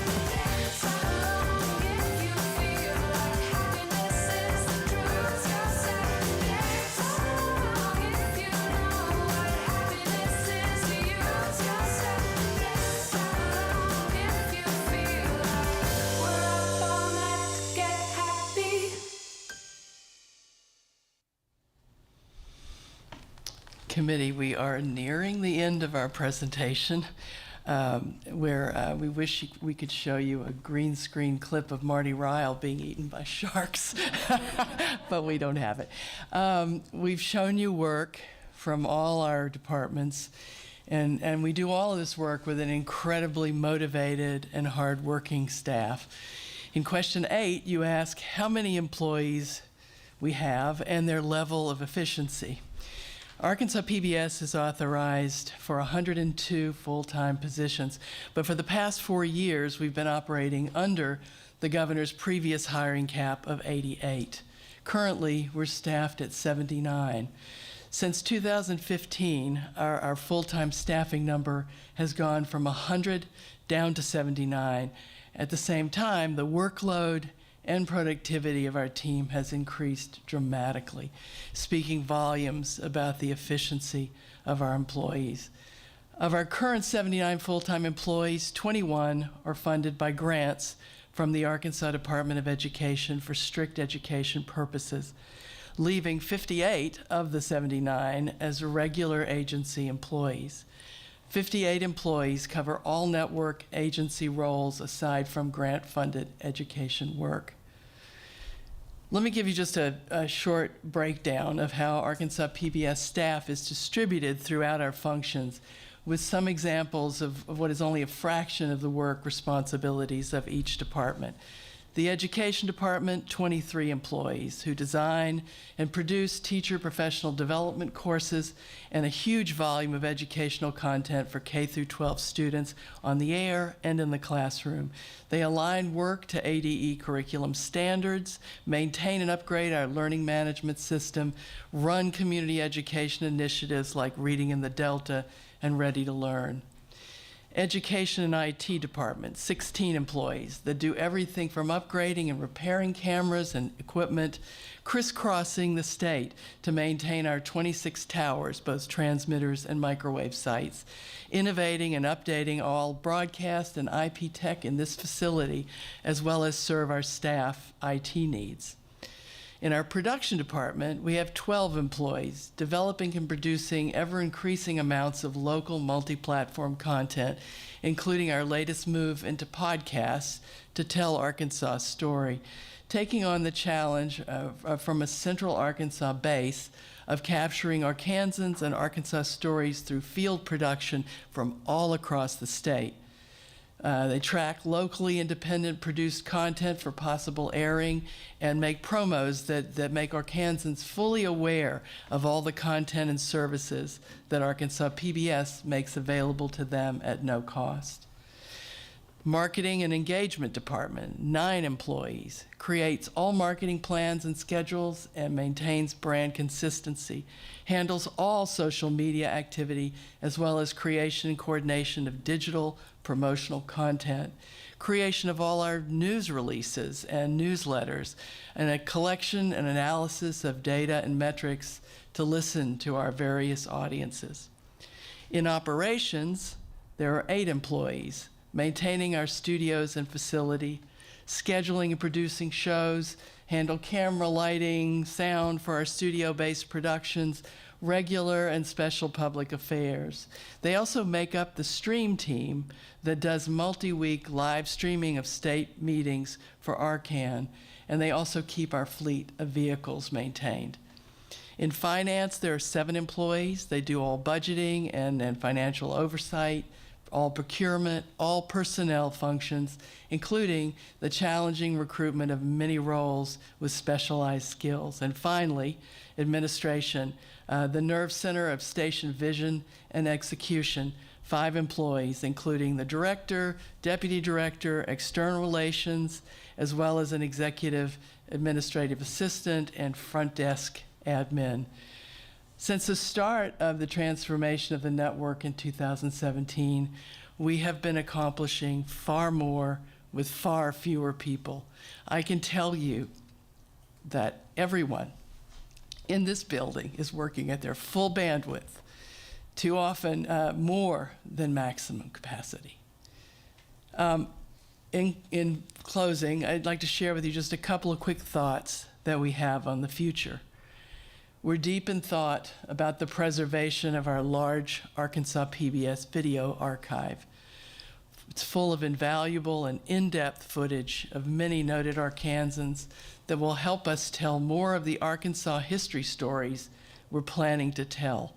Footage that without digitization will be lost forever. We're thinking about how to better serve an entire state of 3 million people, how to create an ongoing physical presence in more areas of the state so we're consistently there to serve and better able to tell those local stories. And finally, we're thinking about ATSC 3.0, which is the new broadcast standard. It will give us far more efficient use of our broadcast spectrum, creating opportunities for us to facilitate innovations for Arkansas in areas like precision farming and autonomous vehicles, as well as significant enhancements to pre-K through 12 education. More on all that soon. During the presentation, we've shown you content related to the interim study.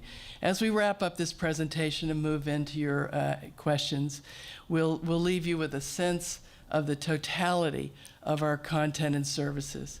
Content recognized with 24 national and regional creative awards over the past few years alone.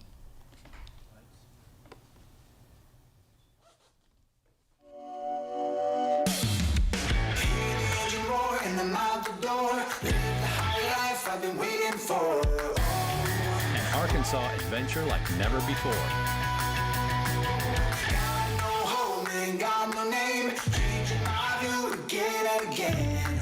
To be a sustainable farm, you have to make investments for the future. I hope they found a lot of good stuff. I hope they feel love. And I'm gonna let you know.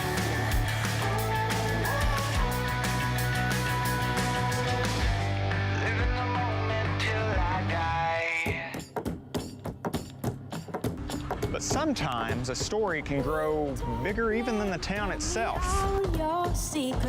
We grow up with all these stories, all these myths and legends, and they become really ingrained in the culture of that community. You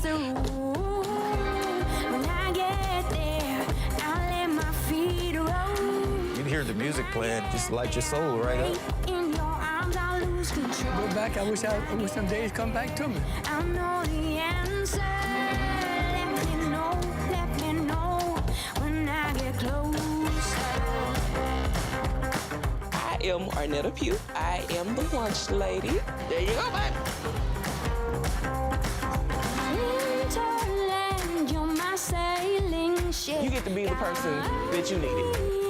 When you have Hello and welcome to Talking Country. this wicked black and into bright. I was known on the West Coast Straight as the Arkansas Wild Man. and into his hands. When I get there, I'll let my feet roll. Amazing creators and entrepreneurs dig into their inspiration and see how they let it shine into the world. A native Arkansan to see these two people saying, all right, this represents who we are as a people in Arkansas. I couldn't be more proud of the choices. Got some microphones here. You gonna do a little something for us? Oh, the coat of many colors. Which one? You pick. In my coat of many colors that my mama made for me, made only from rags, but I wore it so proudly. And although we had no money, I was rich as I could be. In my coat of many colors that mama made for me, 'cause she made it just for me.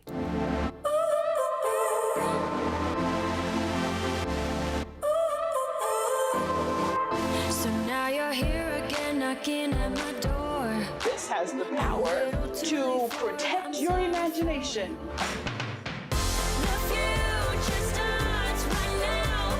I made a reservation. In its own right, a beautiful form of art.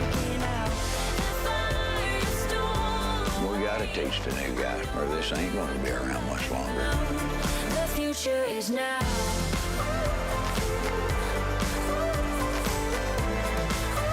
Hope you made room for pie. These are the stories of some of those pies, the people who make them, and the communities from which they hail. The future is now. can allow more expression, that art can help people stand up for themselves. Nobody want to see us shine, but that we gonna shine regardless. For almost 4 decades, Arkansas Week's been keeping you informed of the news and issues that matter most. I'm Christina Munoz for Arkansas Week. How huge is agriculture/farming here in the state of Arkansas? The stress farmers and ranchers face every day can be overwhelming. But these resources are for all of our Arkansas farmers. Election day just around the corner, and everyone agrees there's a lot at stake. It's analysis and insight on the races you care about. That's just our effort to make sure that testing continues to be available in Arkansas. Veterans in Arkansas, we got you. I got you. I've got you. We got your back. Your well-being is worth fighting for. Everybody made that sacrifice to make sure I was going to be all right. So my biggest thing is to accept help.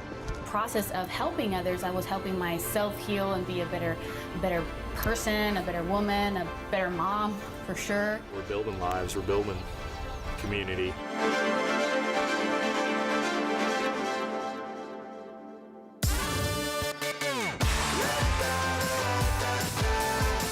I would have never known the things I know now without that program. It really helped me advance my opportunity to this career field. It really gives them a fast forward, a good track to be able to come into the technical trades.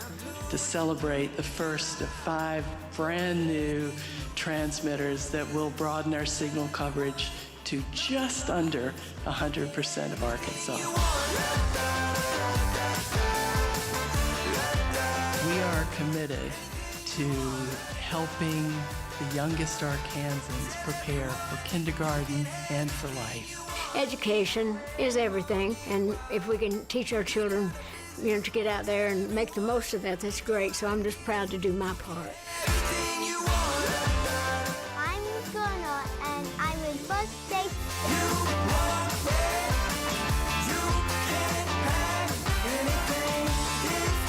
This is the first step to reforming our Arkansas, taking the effort to understanding each other's struggles and making them our own.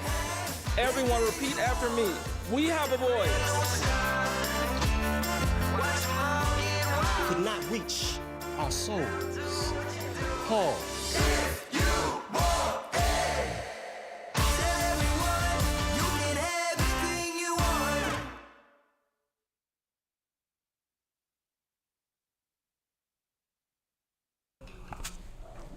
Turn that on.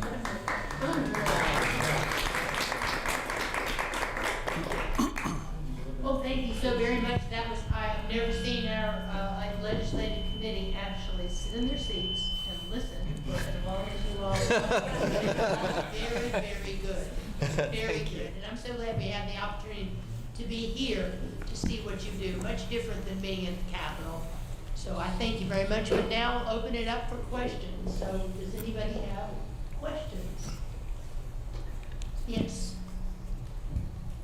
I think it's afternoon. Yeah. Yes. Good afternoon. My name is Joy Springer, and I serve as state representative for District 76. And I would just like to thank each and every one of you for your presentation today. I am thoroughly impressed. I especially like the idea that you talked about the Carver Cobras in Stevens, Arkansas. So Washita County is one of my favorite places. So thank you also very much for your presentation today. Thank you, thank you, thank you. Representative Bentley. Okay. Can you hear me okay back there? Thank you so much. Excited about the expansion of your If you could hold the mic only for our viewership on online. You just it's on. Okay. All right. So thank you for expanding your coverage. I just want to talk about the 5% that's not going to get covered. Unfortunately, it's in my district. I'm part of Representative Richmond's district over there. So I would like to just encourage you guys to reach out to us. We need a tower out there in the Hollis area in that part of the state. So we're working on trying to get a tower out there for other purposes as well. They have no cell phone service at all there. So I would just encourage you to reach out to us. Maybe we could do be a cooperation for us to get a tower out there. again, thank you for ARCAN, because I was able to listen to committee. As citizen legislators, we don't always get here on time, so I was tied up in business, but able to listen to the beginning of the committee on ARCAN on my way here. So thank you for that. It was great to be able to listen to the beginning of the committee hearing. I just want to say that I appreciate all that you're doing, especially during the pandemic, what you've done. And I guess it saddens me that we had one little incident that discredited so much that all that you were doing. So I know that we've worked through some things to make sure that Arkansans are not offended by any material that's been going out to our young viewers across the state. So can you again reiterate to those? I know that there was some concerning about one particular show that we have worked on and made some real changes so that we don't have anything that offends our young viewers out there, that we can continue to work together as Arkansans. So can you go again, Marty? I know you've expressed that to me, but can you again reiterate to our viewers out there what you've done to make sure that we're taking care of that? Sure. Well, as Courtney mentioned in her remarks, that we have a procedure here in place that if we have a program that's coming up that we feel like is going to have any kind of viewer feedback that's going to be from any viewers for whatever reason, we look at it, and that the team that looks at it is Courtney and myself and Ed and our marketing person Julie. She's not here. And we look at it and make a determination of whether that should be run or not. Courtney ultimately makes that decision that is run. And so that is the procedure that we go through. And we keep in mind, the concerns that you have and others have in the state that we live in. And I will make this commitment to anybody here or any legislator out there that as a person who sits on that and has an opinion of that, and I will be glad if something airs that you think is inappropriate. I will sit down with you and watch it, and you can tell me why you think it shouldn't air, and I can tell you why we made the decision to air it or didn't air it or whatever it may be, and so we can talk about that. A lot of these things, a lot of times, some things get, quite. Y'all are legislators. You experience this. Sometimes some things get sensationalized and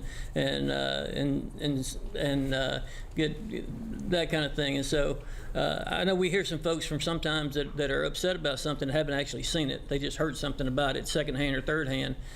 So if something's out there that there's a problem with it, then let's sit down and watch it together.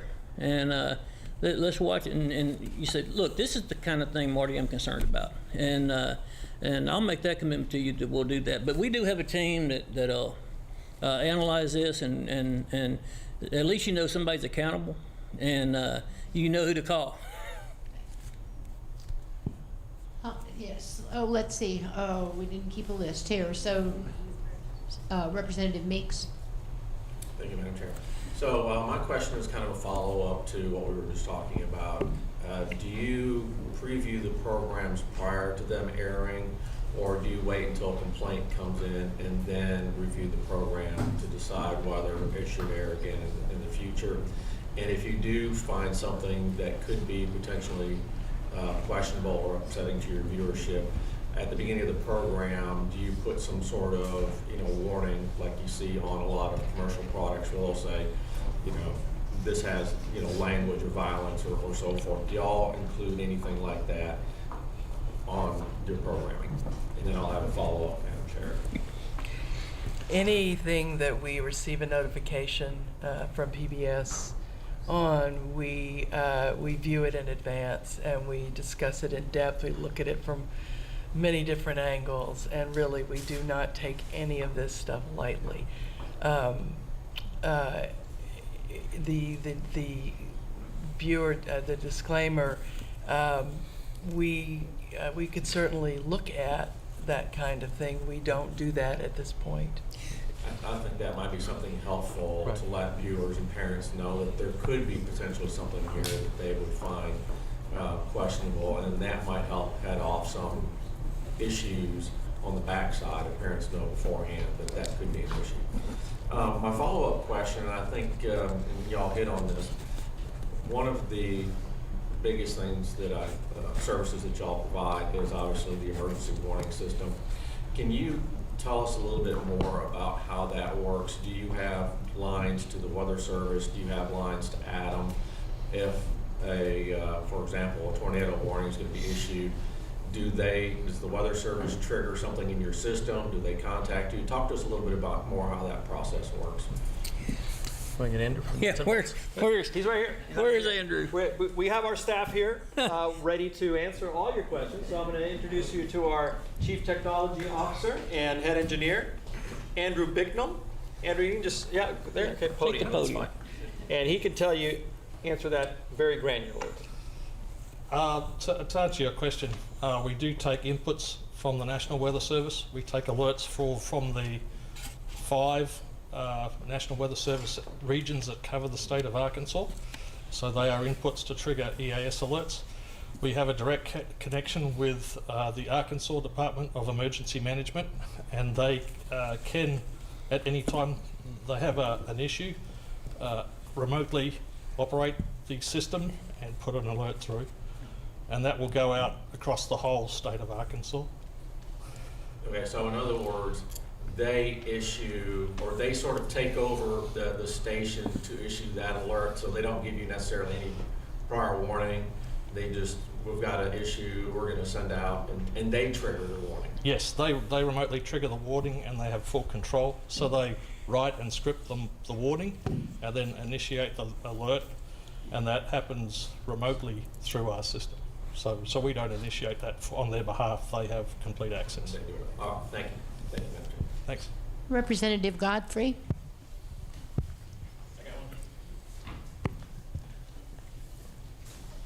Thank you, sir. Thank you, Madam Chair, and thank you so much to all of you.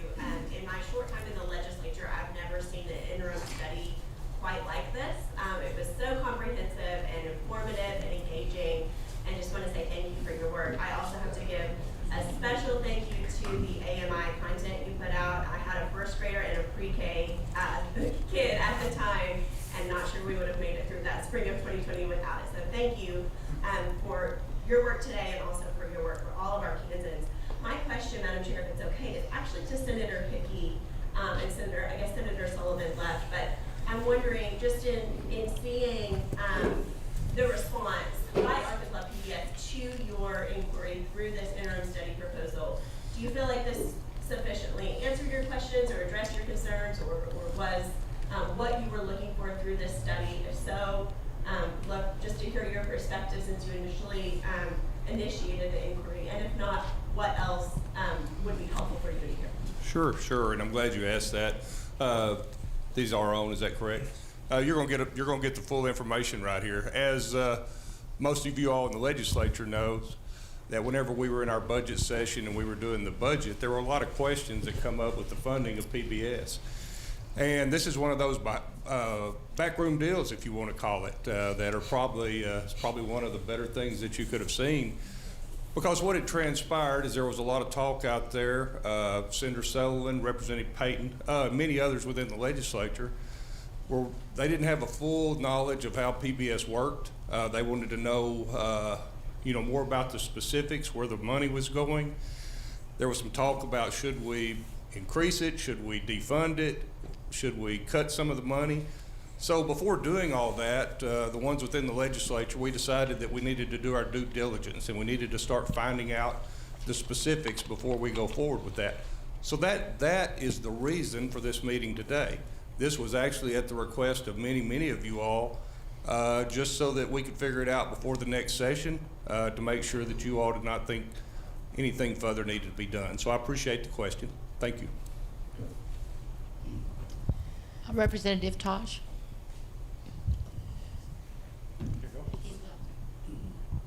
Thank you, Madam Chair. You mentioned earlier that the radio towers that PBS uses around the state, that are also utilized by several other state agencies. But you didn't say whether or not that the expense for the maintenance of those towers, is that shared by other state agencies, or is that absorbed strictly by PBS in their budget? Andrew?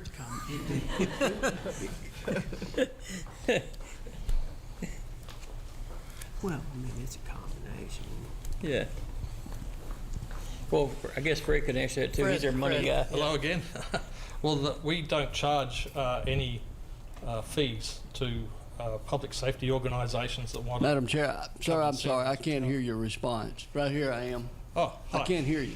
Sorry, we give our site and infrastructure free to any public safety services who want to come on and use our towers. So we have lots of Sheriff's Department, police agencies, fire and ambulance services who co-share and share our tower for free.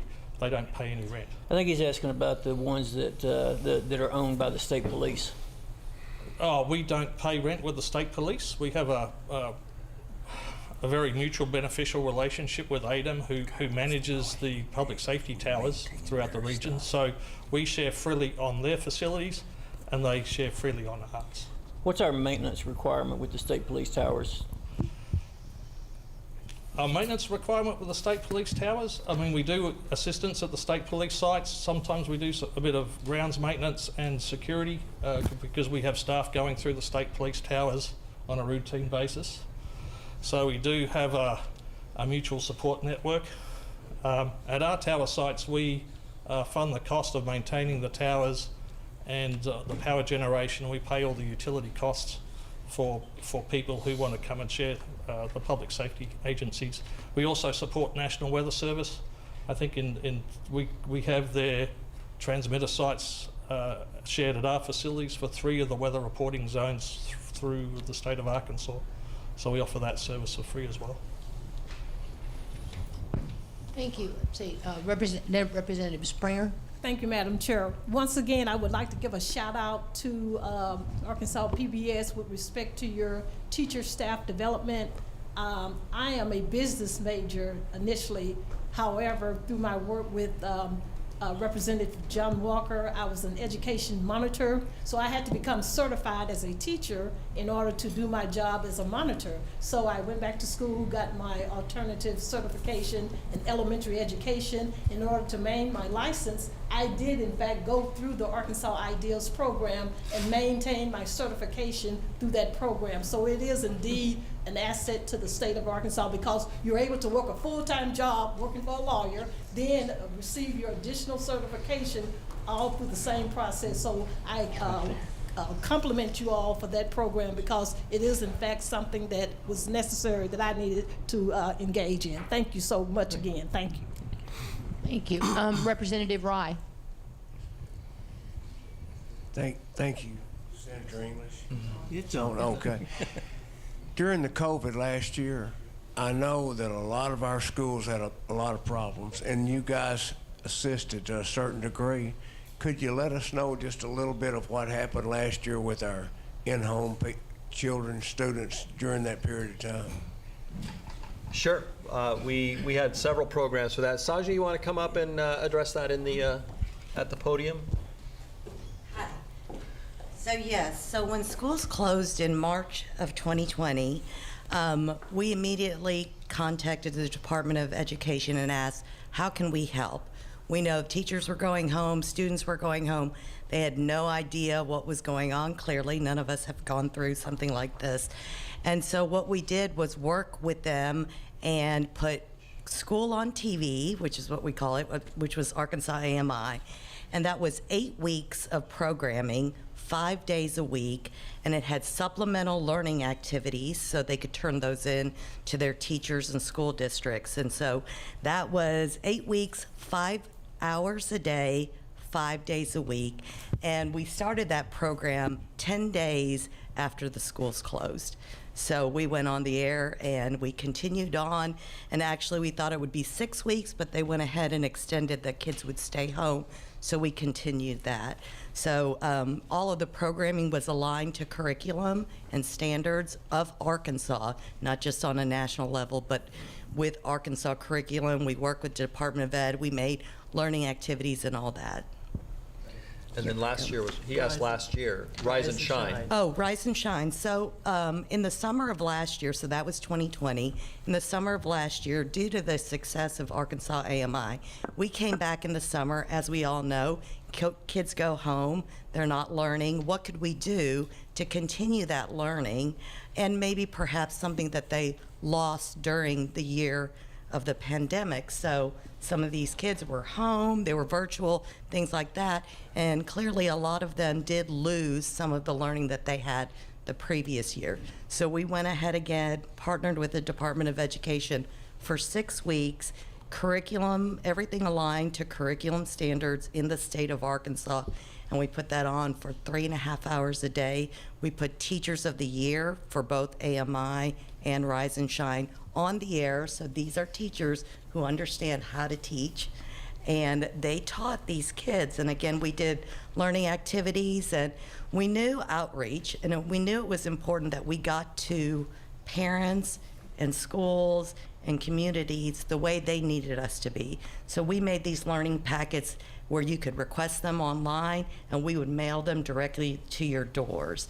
And we wanted to, you know, for these kids to be able to use these. Again, these were in the core subjects of math, literacy, social studies, and science.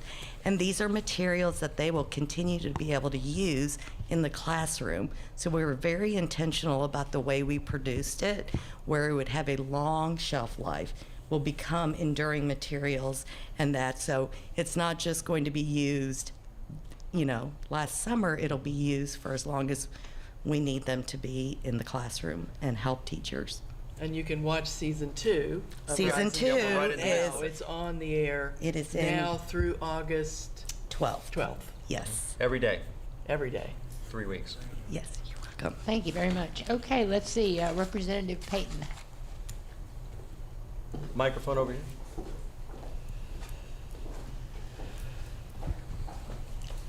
Thank you. Certainly appreciate the opportunity to come here and see the facilities and the great presentation you put on. Normally, as a committee, when a presentation like this is going to be before us, we have copies of the slides and things you're going to be showing, especially when it involves numbers, and you know, it's really hard to absorb that quickly as you're going from one subject and one question to the next. I made some quick notes and was trying to get some of that down, but I could have mistakes in my notes that would reflect poorly when you do the averages. I guess one of the biggest questions I have regarding the content that came up during the last legislative session, and you're telling us how you monitor the content. I've got a couple of questions. Number one, how has your monitoring changed since that instance, if it has changed at all, or if it was already in place the way it is now before that instance? Then I'd like to know that. And then also, you said that the Corporation for Public Broadcasting is the majority of your daytime broadcasting. I think if I got that right, that's the majority of your daytime broadcasting? No, the majority of our daytime programming is PBS Kids. It's the animated education. Okay, so there's an example of a note I got wrong. That's okay. But and the Corporation for Public Broadcasting provides us financial support in the guise of a community service grant. They give us one every year. So it was stated that they are private corporation. They're not, you know, they're there to be a buffer and a flow through between the government and the broadcasting. So I'd like to know more, if you could get that to the committee, about who runs that corporation and you know, how it's organized, if you could. Yeah, a couple things. One is we will get to Barbara and the committee for everybody to the copies of all the slides and everything presented here today, so you'll have copies of that. And as I mentioned, we'll get the link where, or get her digital copies of the manuals for CPB and the FCC that gives you all of the guidelines and those kind of things that'll help, you know, if there's any questions, clarify any of that. And of course, Representative Payton, you know, you can call me anytime if I can clarify. Now, back to your first question about the programming, I think one thing that I want to clarify here is that back during the end of the fiscal session, when all this came up, and a lot of the concern was over a program that aired called the Gospel of Eureka, and I think that's the one that you're referring to, was that And there was a trailer that was being sent around to a bunch of the legislators that had some very explicit material in it.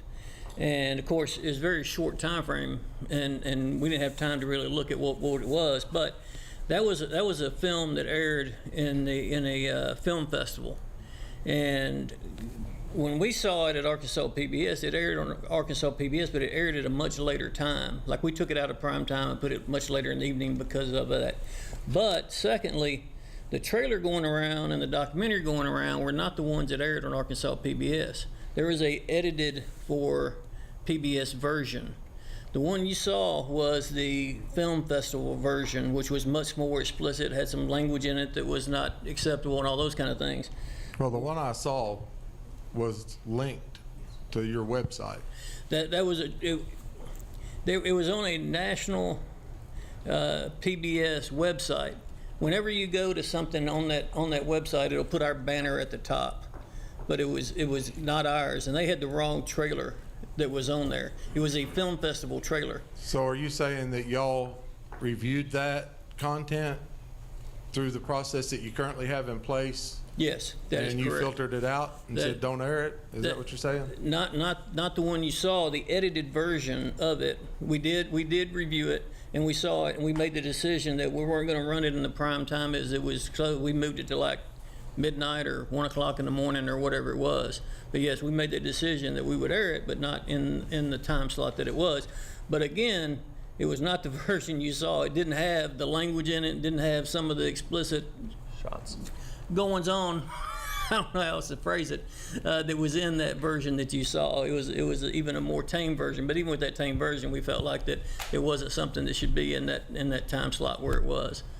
If I could have another follow-up. Yeah. So can you give us an example or a list, and it doesn't have to be off the top of your head, of programs that you have KO'd, that you've not aired, or that you've rejected? That's not my decision. I don't know how they want to do that, but I can tell you that I mean there are.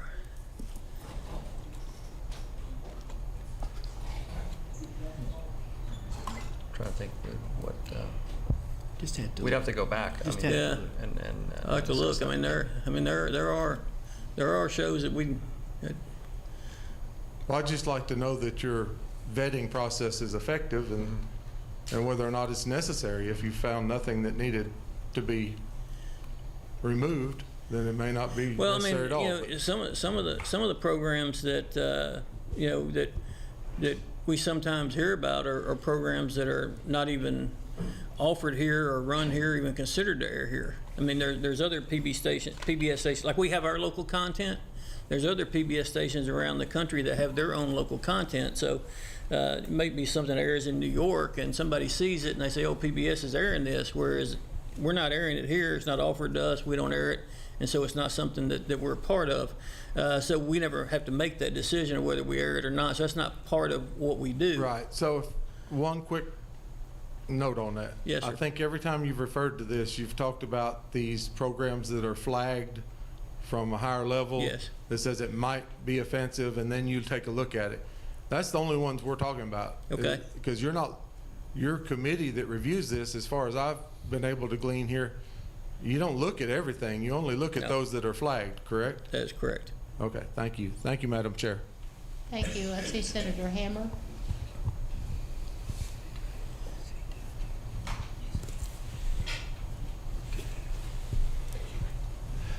My questions will be along the financial and the federal funding that you receive and the limitations that are on you because of the federal funding. So directed to y'all, or is it going to be somebody else?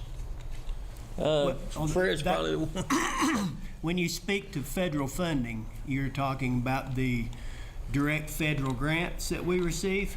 That'd be my first question is, how much do you receive in federal funding in the way of grants? Okay, in the last completed fiscal year, we've got 1.25 million in federal funds sub-awarded to us from the Arkansas Department of Education.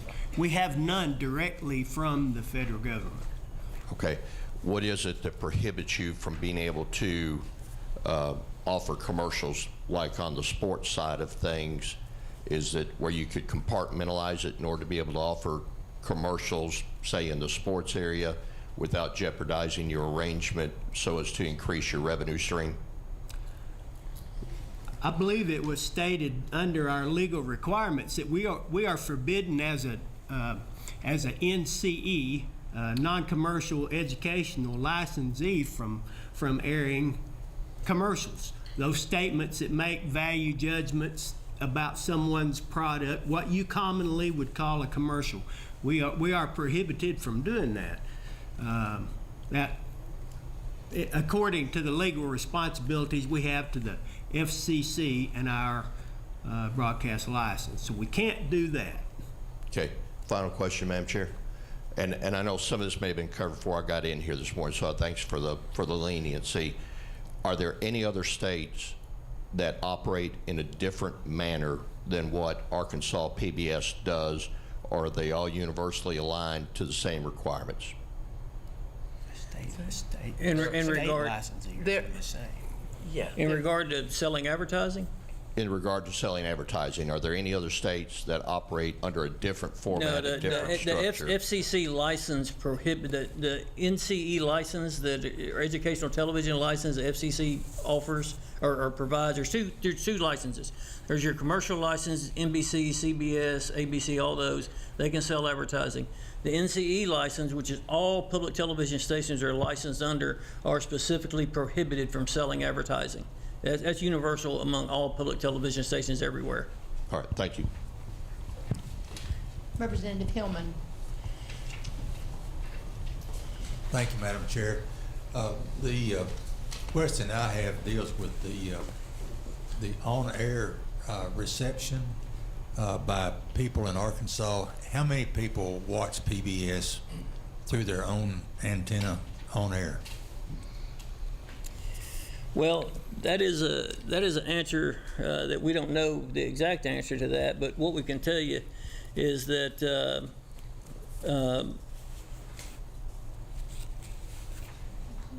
by making it there's a segment of the population in Arkansas that is, and it's mostly your those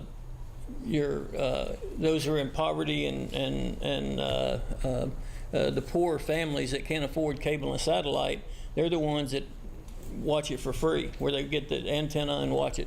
Of course, you're getting more and more people who are your cord cutters, as they call it, that are trying to get away from your. Maybe they get it through streaming. They get Netflix, those kind of things, but they're moving more toward getting their broadcasts and putting the antenna up. And I don't know. I know we've covered this before. Maybe we didn't hear, but. The subscribing to the television ratings, we don't subscribe to those because the purpose of those is that your commercial stations subscribe to them, so they know exactly how many viewers they have. They're trying to get that demographic from, I don't know, what is it, 24 to 48 or whatever it is that spend money. So they're trying to hit that mark. And they want to know exactly how many viewers they have because that's how they set their advertising rates. Since we can't sell advertising, then it's not cost effective for us to pay, which is a pretty big fee. You can't just go in and just get one, benchmark. Say, let me know this month how much people are watching this. You got to subscribe for several years. So we don't subscribe to that. But what we do know is that the folks who can't afford us and the folks that really need us are the ones that reach us through over the air. And there have been national surveys done that as much as 20% nationally, and that's off the top of my head. Don't hold me to that figure. It might not be exactly right, but as much as 20% get it from broadcast. So that was kind of a roundabout way of. Yeah, I'd like to add one other aspect to that, and that is cable and satellite companies. We're on Xfinity, we're on Dish Network, etc. They take us off over the air. That's how they get our signal.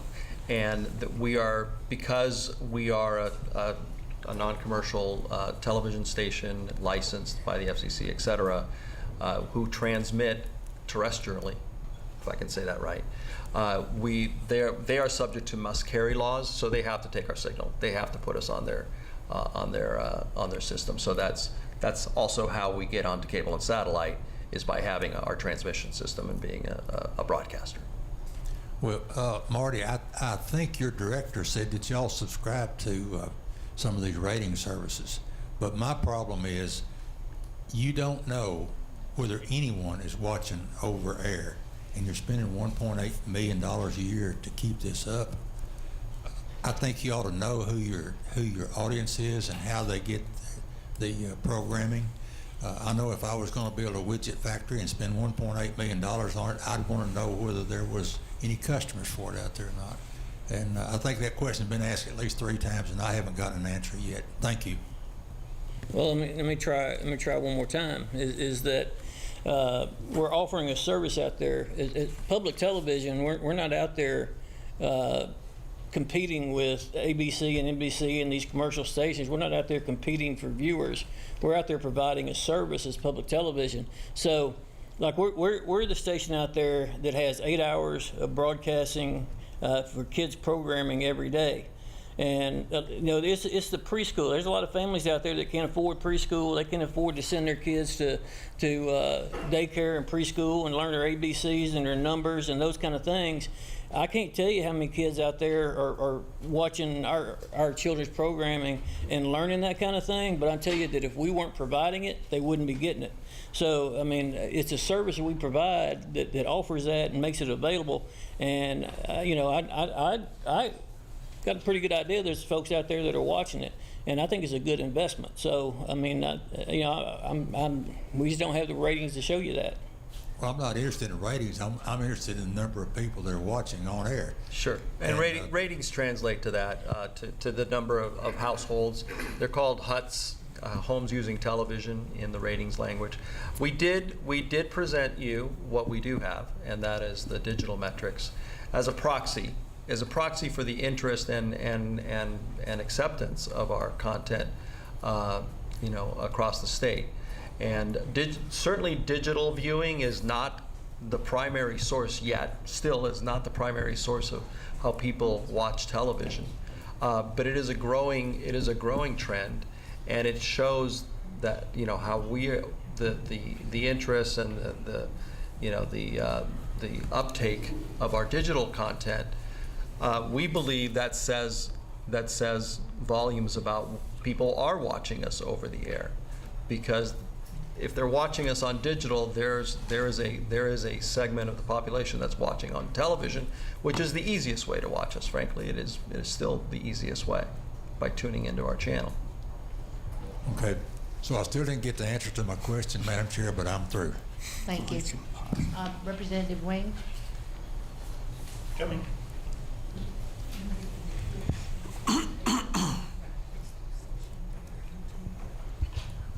I've got 2 questions, and one I wanted to follow up on what Senator Hammer had asked. Could you explain, for the benefit of everybody here, the difference between advertising and underwriting? Yeah, I was going to jump in on that. You called it a commercial. So we do get sponsorship monies via underwriters and sponsors. And that is an accepted way within the license that we do have, where we can get funds for our programming. And so the difference is that while a commercial can be overtly about making a call to action about a product, our underwriting spots, and we call them spots, they're about the length of a commercial, present more of a general image message about that underwriter, so that without saying, you know, go here and buy it for $49.95, our advertising just says something general about, you know, sometimes they are advertisers, but this sponsor is supporting public television with this underwriting spot. Did that help? Was that helpful? I think, like, if you said, come and buy Hammer Time lures for your next fishing expedition, that would be an advertisement. Right. If Right. you just said, this program Right. is Hammer Time Lures is a proud supporter of Arkansas Or if it PBS said programming. ha- By the Hammer- way, there's a nice ring to that, and I would, we could. Yeah, can't have a call to action on that. But that creates a positive association between that sponsor and our public television programming. So, Senator Hammer, you and I can talk afterwards about this new business idea that I've got. Okay, so my main question, though, I wanted to talk about, it was great to see, as a former sportscaster myself, to see one of my former colleagues, Steve Sullivan, on there, as well as Steve Barnes and I used to work together as well. When you have these peak times, when you've got programming that really elevates, such as the sports programming, do you use that opportunity to cross-promote some of your other programming? And I'm thinking in particular the educational options, because a lot of our families, I think, are not aware of the educational opportunities for their children to be able to see things that will help them learn and grow and expand their minds. Do you use that opportunity for the high peak to be able to generate interest in the other programming that you do? Absolutely. Yes, we As do. a former broadcaster, you know, it's a smart thing to do, and that's exactly what we do. In fact, our during this past year, we flipped how we did our halftime shows, and instead of running some of these segments in the halftime shows, we moved those to other parts of the broadcast, and we created halftime shows that featured all the other content available on Arkansas PBS. To give people a taste. These are new viewers in some respects. Some of the families that are watching the sports broadcasts may or may not be regular viewers of our channel, and we saw this as an opportunity to showcase the many other aspects, and the education initiatives were a big part of what we put into those halftime shows. Thank you. Representative Lowry.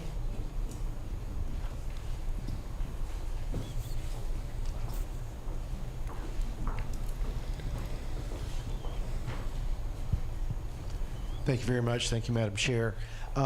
What Representative Wing brought up in the answer that you gave about underwriting brings me back to kind of, I did the same thing Representative Payton did, of catching phrases here and there.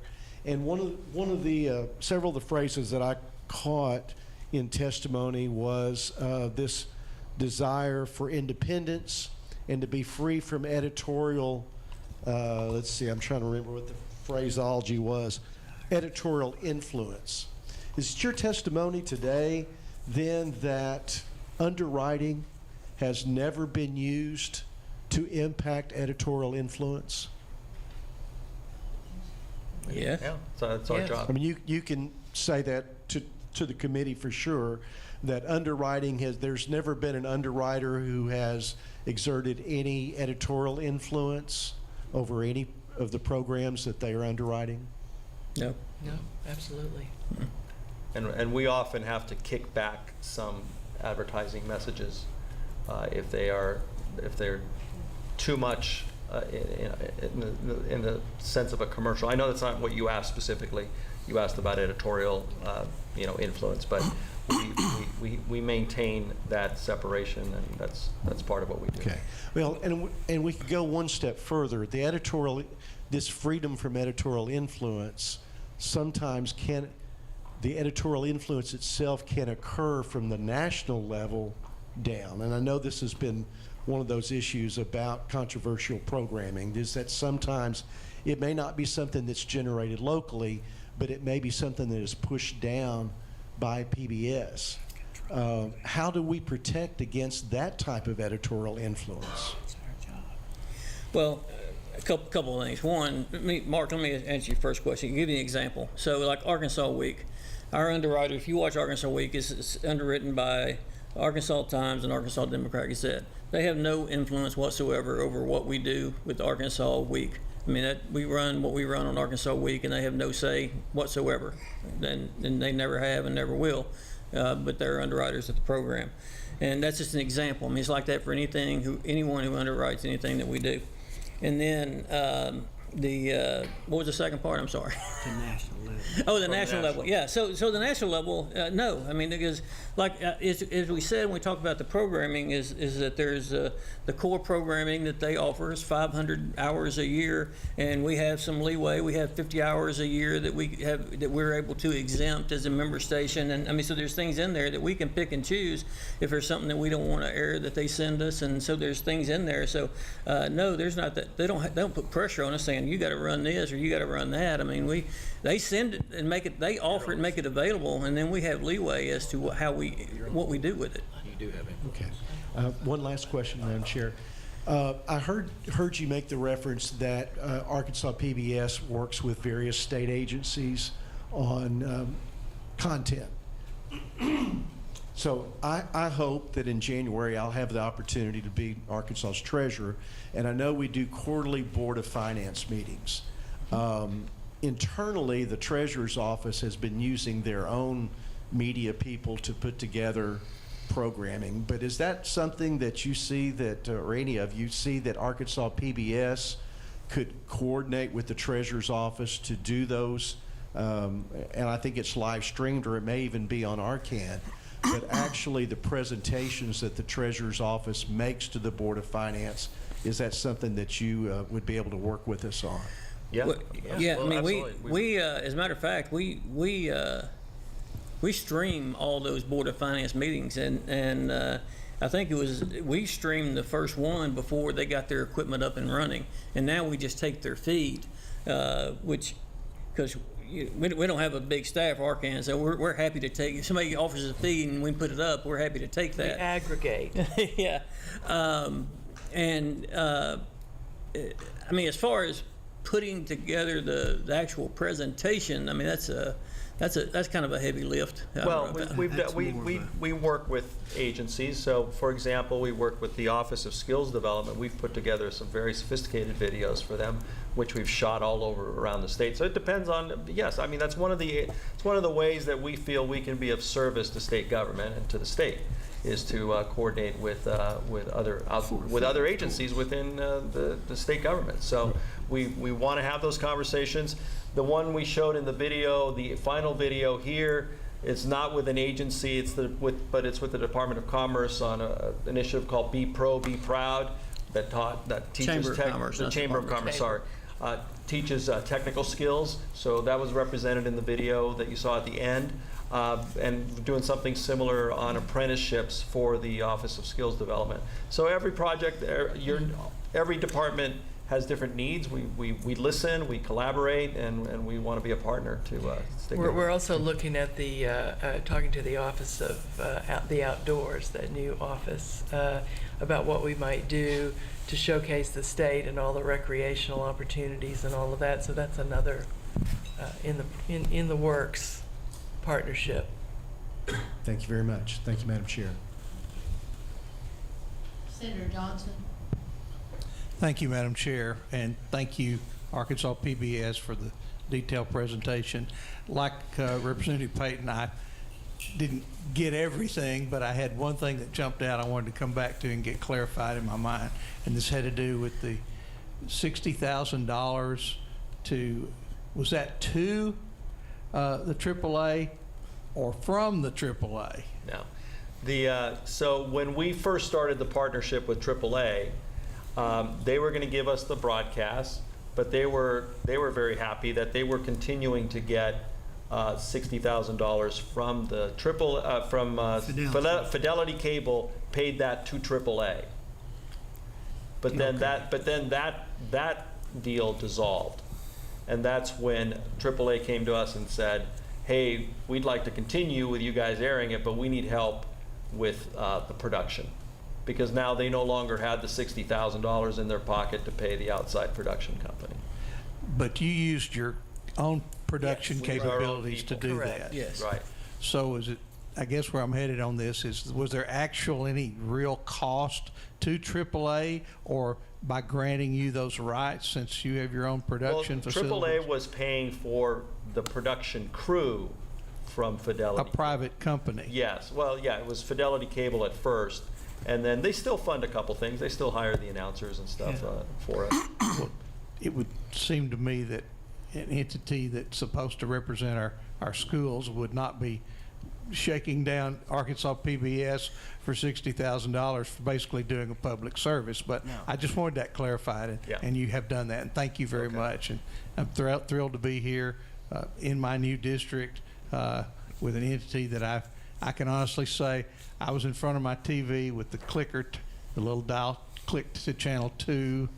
Freddie and I were close to the same age during Conway, and when it actually went on the air in 1966, I was watching it. So I want you to know I've been a fan that long. Thank you, Madam Chair. Senator, I want to say, I knew Fred was that old. I didn't know you that old. He's a little younger than me. Okay, thank you. Senator Hammer, you have one last question.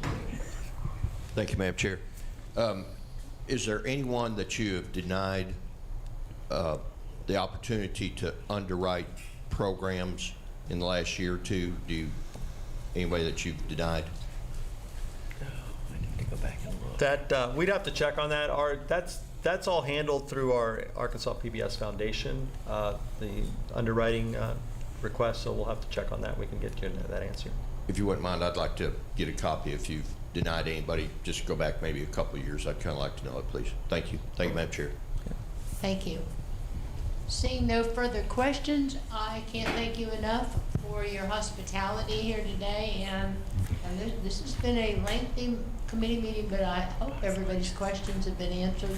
And I think most of us learned a whole lot more than we ever knew about PBS and all the Arkansas PBS, all the things that you're doing. So I've had an opportunity myself to be working with you on some things, and I've been very pleased. So thank you very much. I appreciate it, and our meeting is adjourned. Senator, we have lunch available. I just didn't want that. Yeah. Oh, Meeting is adjourned. okay, I'm sorry. Now, Now, lunch. we Box have lunches. by the atrium and the way you came in, we have box lunch.